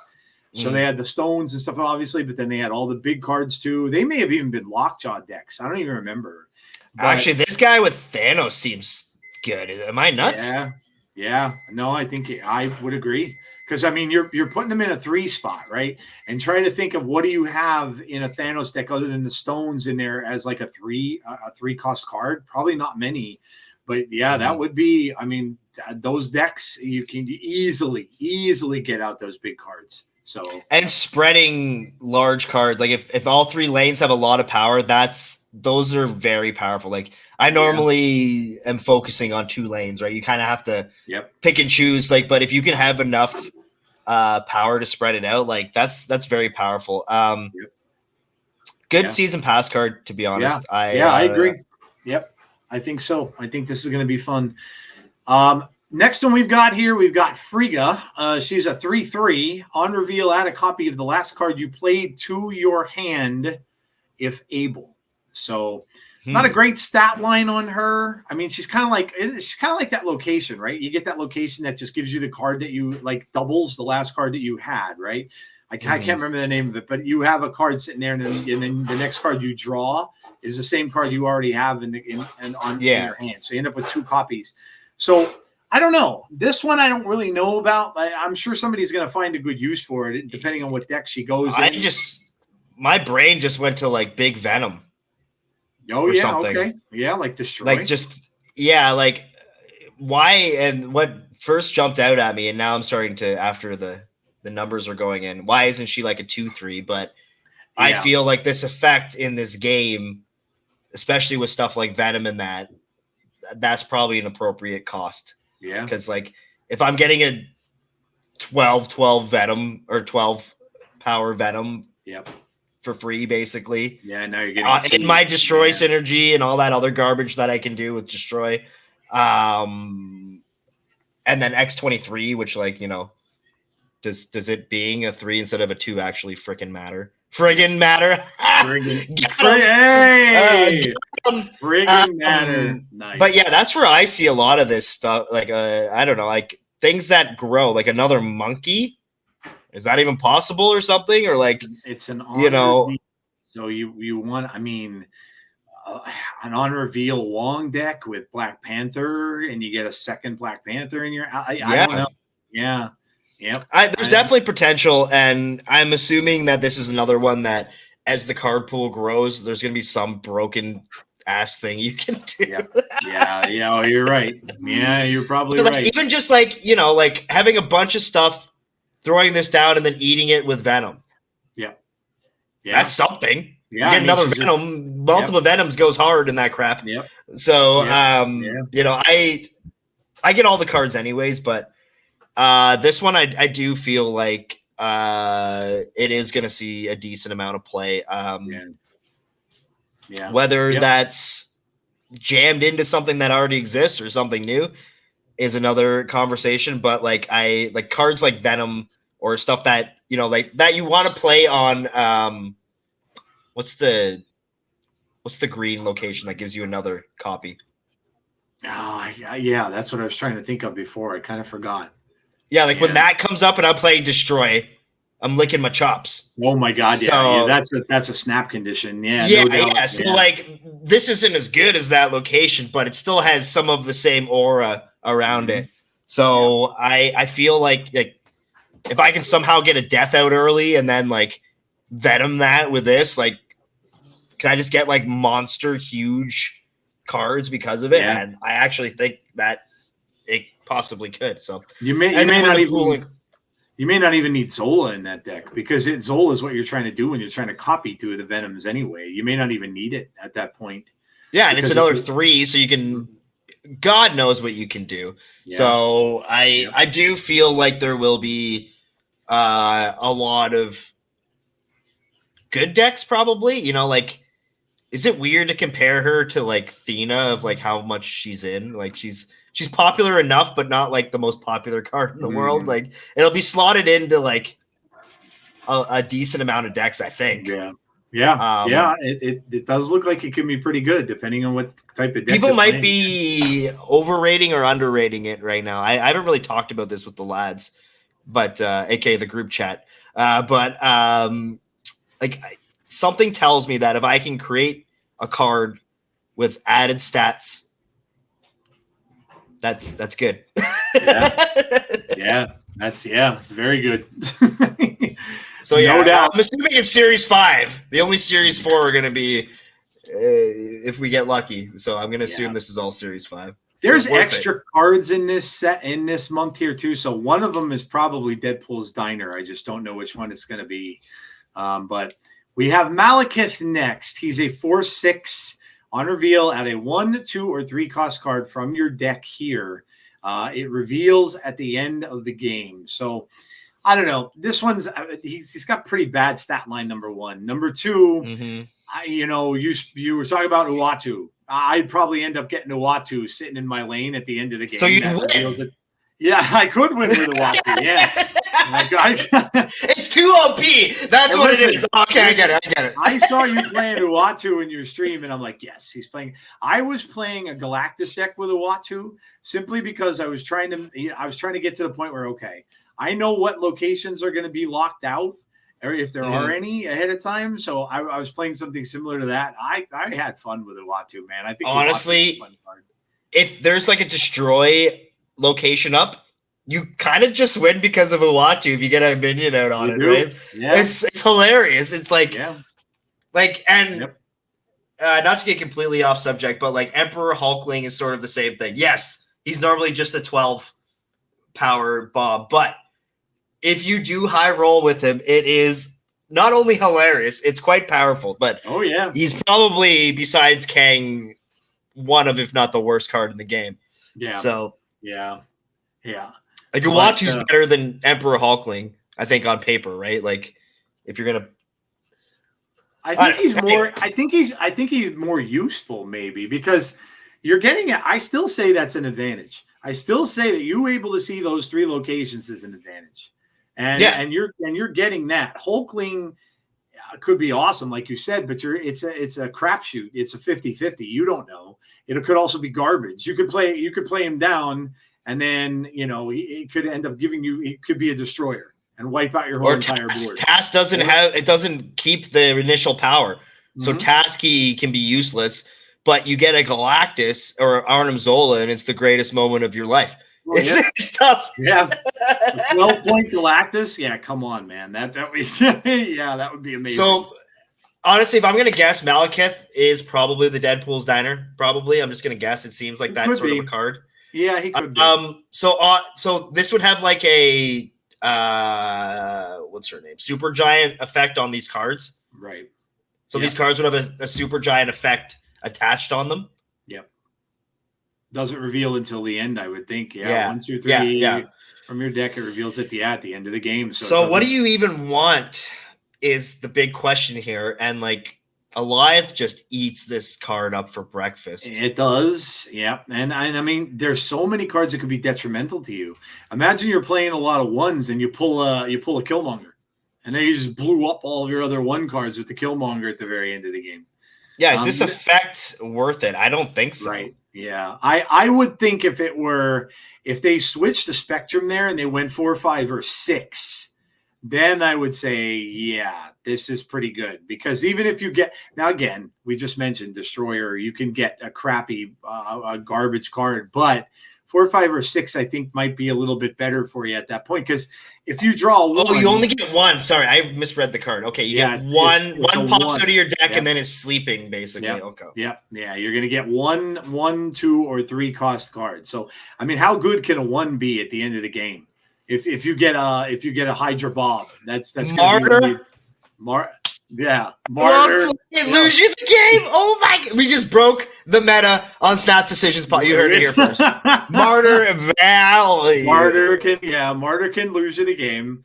I mean, the good pulls obviously are like Ebony Maw. Weren't people wrong about actually Hydra Bob being a 1/4 kind of was poop, but Hydra Bob he's a G. He's a very good card, dude. Yeah. He's a really, really good card. Yeah, absolutely. And that's one of the things I love about this game too, not to completely switch subjects, but 1 power making that much of a difference on a card. Like that's cool.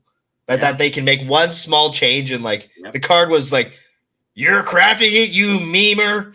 Yeah. Now it's like, oh, you don't have Hydra Bob, bro? Dude.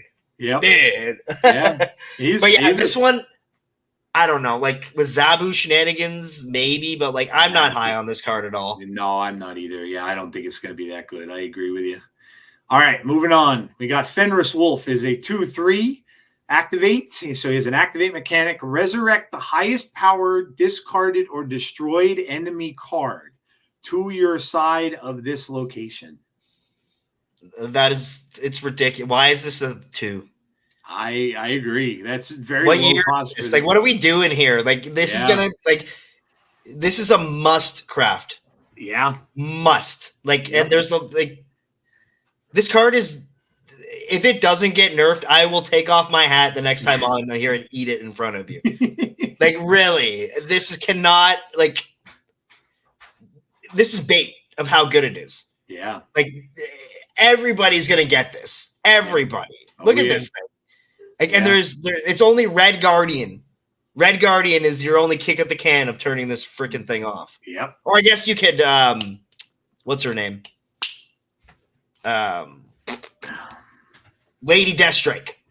Oh yeah, Lady Deathstrike could kill it. Yeah, but that would be like, that's a very powerful card. Yeah, it is. So you can target an Infinite, always sort of.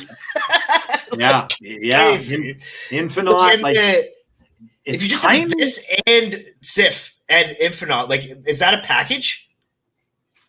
I mean, yeah. It could possibly be. I mean, you kind of could look at this as maybe a little bit of anti-destroy in a way too, because if they're wrecking, let's say they're doing the Zola thing on turn 5, and then you resurrect one of the destroyed cards that they get rid of. Oh, it's only enemy cards. Sorry, I'm a noob. Okay, so you have to get them to discard it or destroy theirs. Yeah. Oh, my apologies. I'm sorry. Yeah. So you need Moon Knight. All that stuff. Yeah, you would need to discard something from them. So yeah, you're right. You need Moon Knight, Black Bolt, something like that, or destroyed. So now the destroyed one's a little more intriguing though, because you can destroy something with a Shang-Chi, and then a Shang-Chi out. If they get something big out early, you could destroy something with the Shang, and then now you're activating this and you're pulling back what you destroyed. Even a monster. If a monster comes out, that's value. Yep. Yeah, you know what? I've learned that there is a lot of big power out there, and usually something gets destroyed in general, and there's locations too. Like, absolute insanity is what this is. Plus, it has an activate, so you don't have to. You could wait, almost until the end of the game. You can wait until the end of the game if you want to. Yeah. So Red G all day. Yeah. This seems something to actually be cautious of. Then, like, that's also good for our play patterns, knowing that Red Guardian is going to be probably out there quite a bit, and you have to make sure to protect him. Yep. But yeah, I definitely thought the card was any, but I'm glad that it's at least not that broken. Yeah. So enemy, like, enemy cards. Yeah, there's definitely a lot of potential with this. Would Silver Surfer even be good with this? I don't know. Unless you hit an Iron Man or something, I don't really see it doing anything. Yeah. But the Moon Knight stonks, Shang, anything like that, definitely huge. Mustcraft. There's no way that this isn't all over the place. And the signature that I've seen is disgustingly beautiful, unless I'm wrong. I think overall just a W. I didn't know what character this was, but this is that big ass wolf that was in Ragnarok. That big huge wolf that Hulk fought at the end of Thor Ragnarok that was fighting him on the bridge, and then they were in the water fighting and stuff like that. So Hela's big pet. Oh, yeah. I had no idea who he was until I saw it, and I'm like, okay. Yeah, the only time I could remember. I was keeping up with the Super Mario movie, It's All right, the next one is Gore, the God Butcher. This guy has been data mined forever. His original data mine was something about he just destroys every 6-cost card on the board, which would have been insanity. But he's now a 6. Yeah, that breaks the game. Oh my god! Yeah, I knew when I saw it. There's no way he's coming out like that. No. But he's now a 6-1. He's an ongoing +2 power for each on reveal card in play. This is a perfect negative card. Yeah. Oh yeah. This is my type of card. I love these. Yeah, this is because he's gonna be a 0. I love on reveal. I love Wong. Yep. All that shenanigans. That's my wheelhouse. But yeah, negative is definitely crazy. He's gonna be a 0-6. Yeah, he'd be a 0-6 negative. So and you can pull off the Wong shenanigans. Yep. Yeah. So your Wong's Mystique. Yep. Throw in whatever you want, to be honest. You're probably okay. He's the Ironheart. Jane Foster is an on reveal. They're all like all the cards in that deck are almost all on reveal. So he's a perfect negative card. I do have to admit the art. He needs some pants. He needs, dude. I don't know what the rules are in Goreland, but you know, put the tearaways back on, buddy. Yeah, he's a little loving every minute of it, baby. He is. He's letting it all hang out. But yeah, like negative, obvious. Really, if you're not playing negative, I'm sure the other stuff is okay. Just as you know, just like an on reveal deck, sure. Like if you're just playing a bunch of on reveals. But I do miss me some negative. I haven't played it in a while. I don't know if it's just because I just don't want to play it right now or it's not good or what, but I would love to get my negative chops back on. And, you know, Wong is how I fell in love with the game pretty much, other than, you know, just being a Broad stan. So like that sort of stuff, great. Like, and if I could play Spectrum again somehow with this, that'd be quite fun, but I don't he's ongoing. We'll try. Like I like to test, you know. I'll lose 20 rank trying to figure it out. But yeah, like I do feel like this might be a little overtuned. Like it's gonna be humongous, is what it's gonna be. Oh yeah, for sure. Like in a deck like that, there's you need to Shang it or you need to Enchantress. I've been loving Enchantress recently, actually. I find that she just outright wins so many very games. Underrated card, and no one ever expects it. Yep. Well, it's because the 4 is awkward. We all know. Yep. You know, the 4 is the nerd at the school dance. He is awkward. But he can bust some moves when need be. You know, put on. That's very true. Put on by Little John. So yeah, I think this card is probably gonna be a problem because it's just too powerful. Yeah. And -1, who cares? Yeah. The thing could probably be -3, and it's probably still overtuned. But I could see it being like a 6 -3 after all the shenanigans, and everybody's complaining about it or something like that, or +1 power. Yeah, which probably is a little more fair than, you know, you bought this card for 6,000 and it's freaking like, how big is this going to get on average? Yep. Like if it's anywhere close to 20. That's insanity. When you're playing decks like that, they're all, I mean, how many things do you have? Just like Wong, Ironheart, Odin. Yeah, and that's just base. And that's yeah. So all the other, you throw an Ironheart down because, of course you Mr. Negative and hit it, and you have Wong Mystique out, and you can play it all on, so they can't counter it because it's all out early. Yep. Or sorry, all out after them. Like, I don't know. It's when I first saw this, I was a little scared. This is definitely overpowered, I think. Yeah, it does seem that way. Yeah, I would agree. I think so too. And who knows? they could adjust these even before we see them, so who knows? They could end up changing these again. But +2 just hurts even more too. Like, I don't know, like the negative synergy just seems wrong on this card. I mean, like I said, you turn him around in a negative deck, he's going to be a 0-6. That's going to gain 2 power for each on reveal. He's going to probably easily go up to 20. He could end up being a 0-20, which is disgusting. So yeah, for sure. Power creep. But that's how they sell cards, right? So all the cards, they could have a card where it's a 0 mana, lose the game, and delete a card from your collection. I'd probably buy it because of Mary Jane. But you know what? We don't. But yeah, must craft. Honestly, this and Fenris, like I don't know, you need them.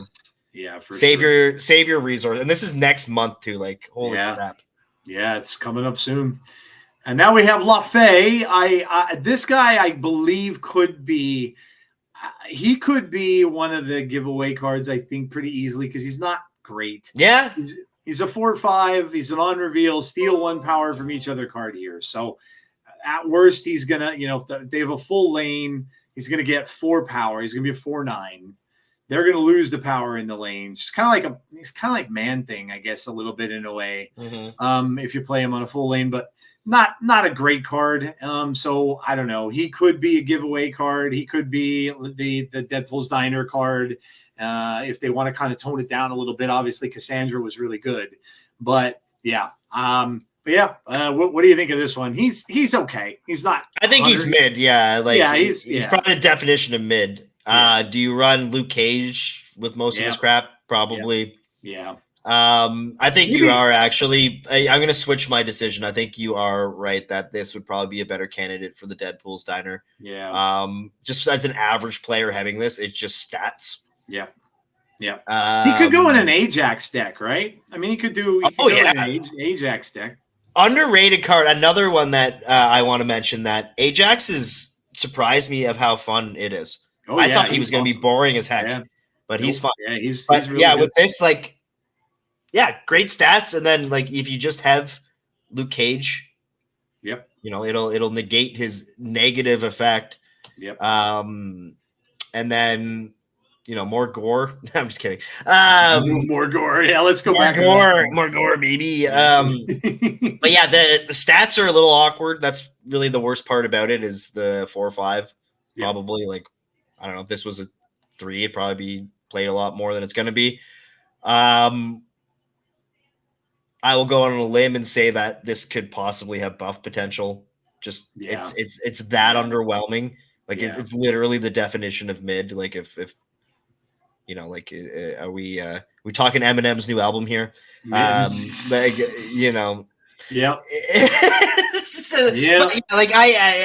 I don't really have too much to say about this because do I want to pop off with Wong and Mystique on this or anything? No, I kind of just want to play it as a stat thing and play the Luke Cages and the Ajaxes and like a native deck or a toxic deck or one of those. Yeah. And I actually think that you're right with the Deadpool's Diner because that's the sort of card that needs to be into it. And it's actually not that similar to Cassandra Nova, to just the steal mechanic or whatever. Yeah. But same sort of deal, right? It just stats and it affects both sides of the board, which is important too. If it was just the other, then that would have no downside whatsoever. So it'd be it'd be a 4/9, I guess. Yep. Which isn't the worst thing in the world, but draining it from other there. I guess it's more than that because it's taking power away from the other side from as your well. Own. So. Yeah. So yeah, is this worth 6,000 tokens? I guess is the big question. Probably not. No. Yeah, I would definitely agree with that. I would say no. Is it worth grinding Deadpool's Diner for 20 hours? Probably. That's it. Yeah. Yeah. There's another card coming up that I think it's either this one or the other one that we have. I think there's 2 more, but the other one could be Deadpool's Diner too. So, this one. Yeah, this one right here, King Eitri. So he's a 1/2, another activate card. Draw a card that did not start in your deck. Now this is cool for Thor's. It's going to get those Thor hammers out. So, which I mean is ironic because that's what he does. He makes the hammers. So, that could be. But I was thinking either LaFay or this card. I could probably see either one of them being in Deadpool's Diner. Mm-hmm. I agree too. Yeah. Great with Thor. Mm-hmm. What else? That's what I was thinking. What else? That I was trying to think of that the other day too when I looked at him. What else could he grab other than the hammers? I'm trying to think of what else he could grab. Cards that didn't start in your deck. I don't know. Obviously, maybe you could play him. You could play him in RSM, right? Because that just seems sloppy. I don't know. Right? Yeah. Why would you want to do that? Who cares? Yeah. Why would you want to grab another Uatu, baby? Yeah. Right. Yeah. Half the cards you get in there are going to be garbage anyway. Like hard running for that. I don't know. Yeah. Honestly, if he's a Thor card, he's a Thor card. Yeah. I mean, like, is there? So I was trying to think of that too. Like, what else could there be? Like, what about a demon? A demon doesn't start in your deck, right? You create the demon. You'd have to like cycle it and put it in your deck, which is ridiculous. Right. Yeah. So that's what I was thinking to myself too. Like, I'm like, what other use could this have except for in a Thor deck when you'd want to get the hammers? I mean, it might be one of those things where it starts off as complete and utter trash, but Blueberry Man shuffles 10 blueberries in your deck, and a blueberry takes off 2 power from a random card. Maybe, I don't know. How about a Lockjaw card? Because if he activates, right, and I don't even know if that would work though, because he has the activate mechanic. If it was on reveal, you could play him cycling through Lockjaw, get the hammers out, and then just keep cycling the hammers through Lockjaw, but that would be busted. So but it has the. I think we need a few beers before doing that. Yeah, but no, honestly, yeah, I think for tutoring the hammers and all that, like because the Thor package is good, unless I'm wrong. But I think it's quite good. Yeah. So if you can get a hammer reliably, and you don't have to necessarily get Jane Foster in that case. Yeah, and a 1/2, although, not the greatest thing in the world. If it helps to get a huge Thor or a big Beta Ray, that's kind of cooking, like Beta Ray might be better than Thor in this. I don't know. I personally think that Thor is just a better card than Beta Ray, but with this one, who knows? But yeah, I think a lot of the stuff with Activate, it might be more important in future cards. Yeah, like this. And yeah, I feel like I've gone back on the Deadpool's Diner thing, but yeah, this one is great for it too. You are 100% right. Like what else are we doing? Day one, we're making a Thor deck.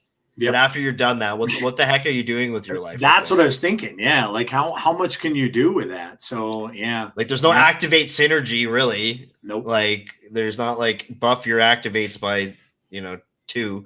Yeah. But you know what? If Blueberry Man comes out, then we're good. So that's the I honestly, who knows? You're definitely right about it's one of the two. And now that I'm talking about this and how I'm not going to say useless, but I'll use air quotes. It seems like a perfect card for that prize. Yeah, that's what I was thinking. Because this is not a Series 5.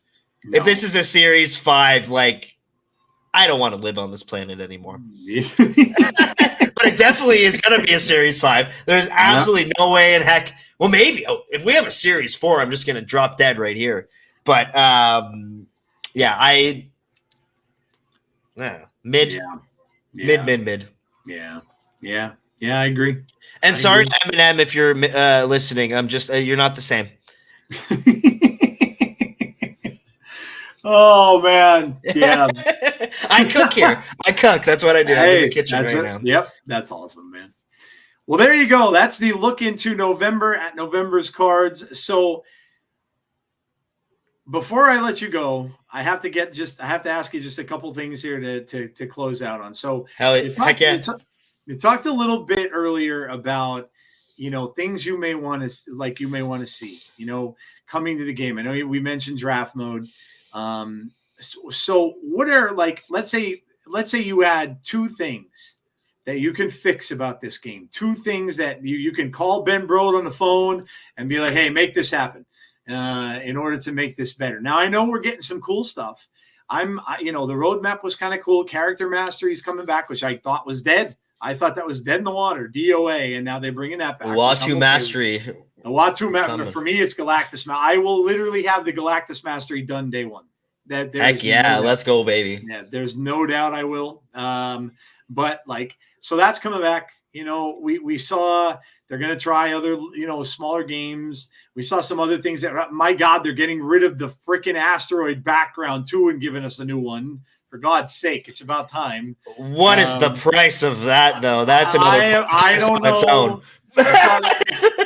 I saw the picture of it. It's like a jungle map. So it's like the Savage Land map. It has the volcanoes and the dinosaurs. And then they mentioned something about, there was something that alluded to possibly getting more deck spaces, which, good Lord, again, that's literally something like that I pay for. Because how many times are you deleting decks? That should be on the premium pass. Yes, agreed. Ben, if you're listening, which I know you are, there we go. There's one for agreed. But what are some things, like what are a couple things you would, if you had the ability to do, that you would, improve about this game to make it, maybe last that much longer and maybe appeal to more people? Like you said, your friend wanted to start playing. So what are just a couple things you would do to do that? I think we discussed a little bit earlier, but they need to put the needs of everybody at the same expectations, I guess I will say. So, a good thing to start with would be rotating decks with those discounts that I was saying. I would have it where, it could be the Hella deck, it could be an Ajax deck, but it should be something really top meta that people can try and they can at least grind with, and people that haven't gone to Infinite can try to get there with it, or at least try out some of the cards. I think a lot of the problem with this game is that not only can you not try all the cards, it seems impossible that you ever will. Yeah. So, unless they come up with some other solution, the only solution that my friend would have to try out one of these top decks would be to log into my account, which is ridiculous. Yeah. We are from the generations of renting games and all that stuff, and trying before you buy is definitely something that everybody has that in their blood. So, some people are frivolous with their resources, and I'm in there too. Not saying frivolous, but we just want every card, which is fine. That's we spend the money and we're customers there, but not everybody is like that. And if they expect this game to be successful, they need to tailor to everyone. And them having, Hella for $35 in the store is great, but that's not the solution here. The solution is not to charge more money to try to get more people to play your game. Yeah. So it would be to improve the new player experience and also the experiences of people like us that are collection complete and people that are missing a lot of cards as well. Taking away the 4 or 5 random thing from the spotlight caches would be great. Introducing those packs we talked about would be great. Yeah. Making it so the collection track doesn't feel as bad. Like this game makes you feel terrible. And I've bought a $100 bundle and then feel terrible after it. They need to understand the psychology of spending money and the fact that we live in a world where a lot of their customers, they are fine with owning digital goods instead of physical assets. Yeah. So they need to put value on that. They are in a very, very lucrative time. And if they play their cards right, they will win. Not saying they haven't. They've made $200 million on this game. I'm just saying for longevity and, milking the cow. It's like with anything, right? Like the customers want to be massaged a bit before you get the milk. So a lot of the problems I think would be resolved if they just had some sort of way for people to try 1 or 2 decks with new cards and having a discount, even if it's 30%. That Dark Hawk is 2,000 instead of 3,000. And, they also need to let us know when these are coming, and they should not rely on people doing data mines and waiting for the video to save, series drops, which are coming back. I think this one is going to be a banger. A lot of people think it's not. I think Dark Hawk is actually going to be in this one. We'll see if I'm right. But I think they need to be a lot more generous with that, especially if they are flooding the pool. And they also need to start pricing bundles based on what am I trying to say here? They need to price bundles based on value and not variance in artist as well. You know, having a Peach Momoko compared to a Tom Timmy or one other artist or whatever. I just made that up. But like I like Peach Momoko, and I would normally spend the money if the resources were appropriate. But I'm not spending extra just because it's a Momoko variant. If the resources, if that's going to incentivize me to get it, like the Galactus bundle, I love the variant. I just don't find value in that. Dr. Doom, I like the variant. I like the resource. I'm getting that. With the like in the Kim Jacinto, same thing. That the credit value and all that was not there. Where I don't value those variants at that, and I know a lot of people aren't like that because this game is so expensive that, you know, I'm not spending $50 on a JPEG, and like I think a lot of people are like that, and you know, especially this world we're in where, you know, what happened with NFTs and all that, people are sour, but they also should realize that people are willing to spend that much money on there. So if they put a little bit more value in there and they understood that people were struggling, I think that would help out a lot. So there's a couple changes that I would do. Nice. In regards to that. What did you, I wanted to get your opinion on this real quick. What did you think of the whole split thing resolution?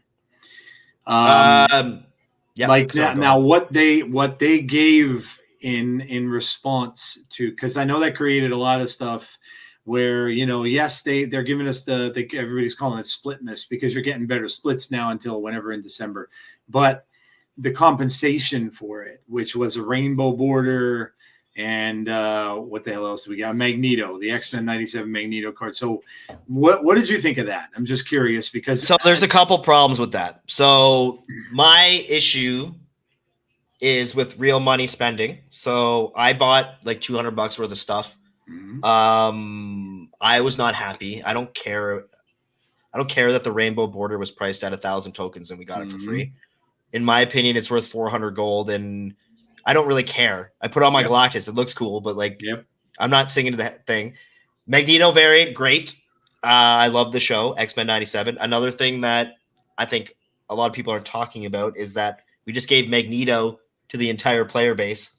So there's something there. So that's just, you know, for non-paying people, free-to-play people, incredible value just from getting Magneto. If you didn't have Magneto, that's amazing.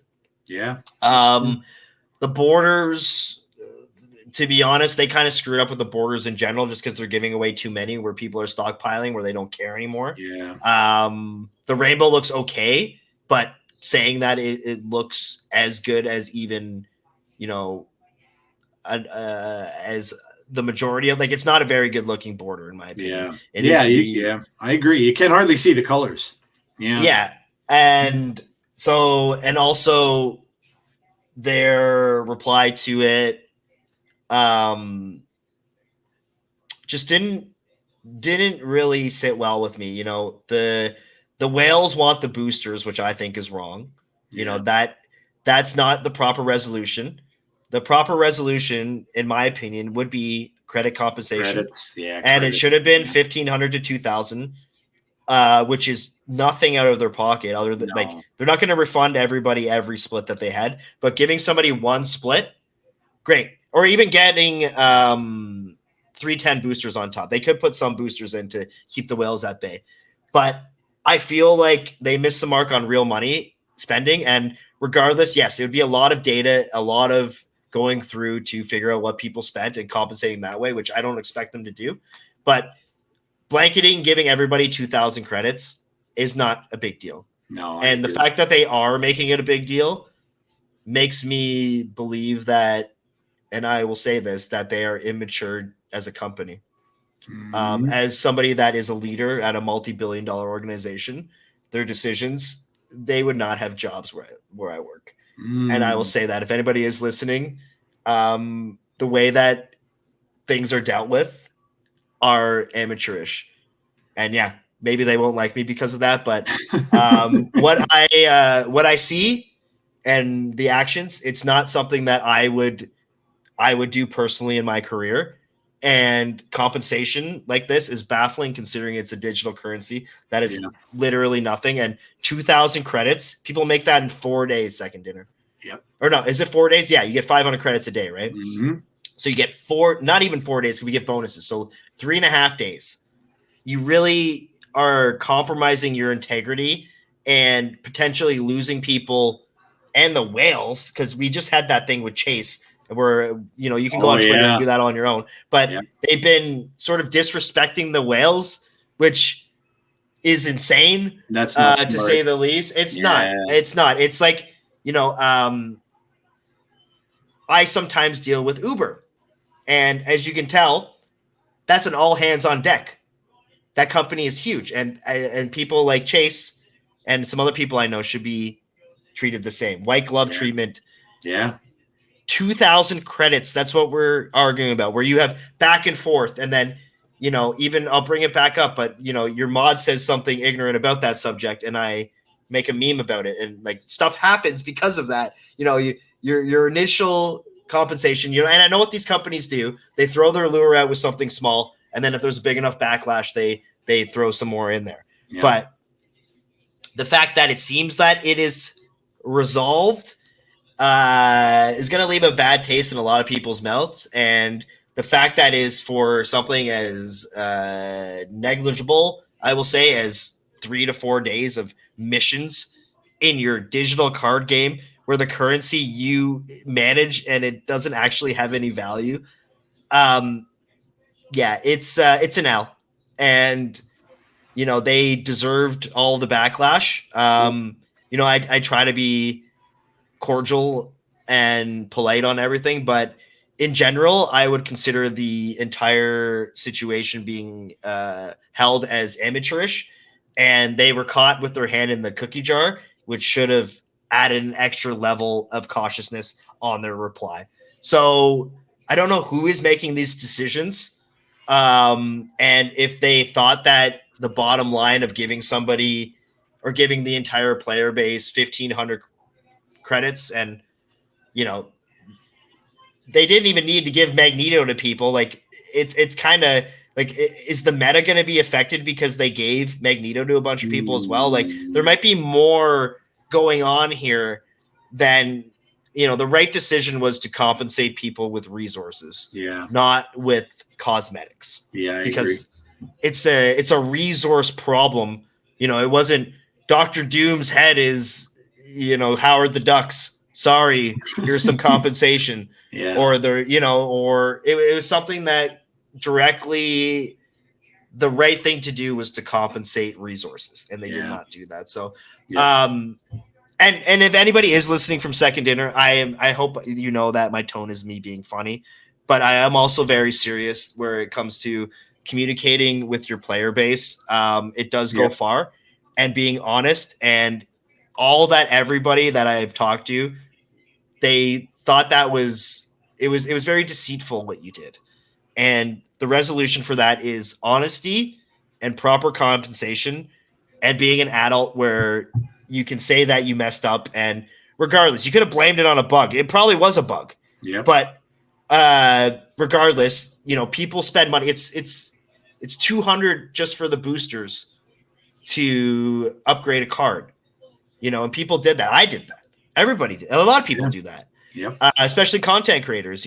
People we have our channel redemption stuff, and the fact that there is no conversation whatsoever in regards to further compensation with something as pitiful as 15. Yeah, people are like, give us a pro bundle. I don't want that. Yeah.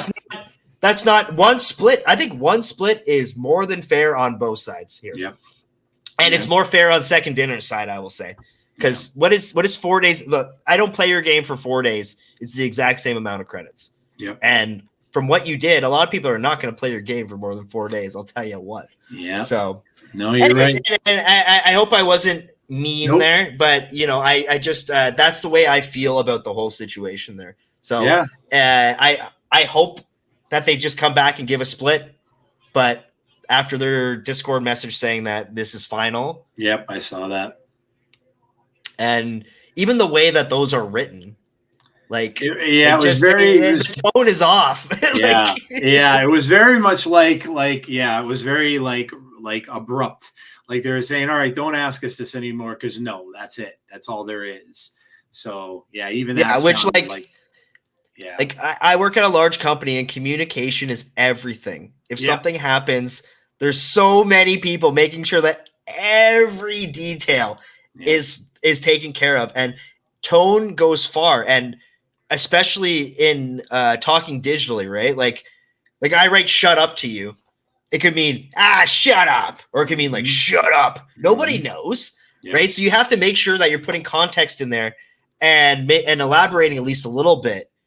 You know, I don't really 100% remember it, but isn't the response like we messed up? Here's the card and the border. That's it. Yeah. We don't care. So like, there's always that aura that they don't care, which like, even if you don't, which we know you don't, you should at least fake it. Oh my God. I thought that was somebody behind me when I turned my chair. I was like, I'm dying on a podcast. It was the duck. The duck's there. Ben Brode. But yeah, basically that's sort of my my take on it. And a lot of the stuff I see, it's just, you know, like, I don't want to bring up a huge can of worms, but something as simple as we only see Ben Brode on announcement videos. It's always like, everything's wild and crazy. There's no like dev comments from him. There's no State of the Union. There's none of that stuff, right? So I feel that their PR needs to improve, and community managers need to. And he's their best PR guy, as far as I'm concerned. I mean, that's why I think that whole debacle that happened with that stupid IGN cast and all that crap went to crap. Because first of all, they never showed up. I'm sitting there watching that horrid thing for 3 hours, and then they never showed up. And then Ben wasn't even there to top it all off, which he's the best guy for that job. Yeah. I mean, I get it. You got to give the signed things to other people, but it's it's understanding the situation and making the right decisions as a business. That's the problem here. Yeah. Like, they should have known that IGN thing was a PR nightmare, but you know, there's people in this world that are the same thing. Well, everything's fine, and then just move on. Where these small things add up, right, over time, and that's just sort of the way that life is in this digital world. And you know, they sort of make me feel sorry for them, but in the other side of me is the reality of what they've done, and I'm just supposed to forgive mess up after mess up. And, you know, despite who is making these communication decisions, there needs to be a little bit more leadership. And that's where I'm going to end that. There you go. All right. Good enough. All right. Well, this has been an awesome discussion. We went from ducks to everything else. Like, this was awesome. We talked Decipher Star Wars. Who the heck else plays that? Put that in the comments below. Decipher Star Wars. I mean, all over the place, but I love it. That's what I love about doing this, man. Meeting people and stuff. Thank you for having me. I like to talk, so. Oh man, I listen. You're welcome back anytime. Before we go, tell everybody where they can find you and when you stream. Yeah, so I'm LIL_Robitussin ROBITUSSIN1 on Twitch and Twitter. I am rebranding to Robo. That's an exclusive right here. I haven't really told anybody that. So I will be Robo or Robo_. Robo is available, but it wasn't really letting me get it. So I'm gonna figure that out. But yeah, I'm normally like 9 to 1 a.m. Almost every day. Random times too. We like to listen to music. I listen to all genres, hip hop, metal, funk, 70s soul, really whatever my vibe is and whatever the vibe of the day is. So like Sundays are usually my chill days. So if you are ever hungover or just want to chill out and, you know, have no cares in the world, listen to Bob Marley, I'm your dude. So, you know, my whole aura is to be kind and helpful. And yeah, that's my plug right there. There you go. That's awesome. Yeah, I've been in the streams, and I mean that's perfect time for me because that's when I usually watch creators. Is usually nighttime because I'm a night owl. I stay up late no matter when I go. So, yeah, check it out. It was fantastic getting to talk to you a little bit, getting to know you. I love the conversation. And thank you so much, man. Thank you so much for having me. I had a blast. Honestly, I will be back for sure. And thank you so much for being such a great friend. So I appreciate you. Absolutely, man. Same here. All right, guys. Well, that's going to do it for this episode of Snap Decisions. If you're watching from the YouTubes, please make sure you sub to the channel. Make sure you like the video as well. Give me some comments also. That helps out. If you're listening on audio, love all the audio peeps too.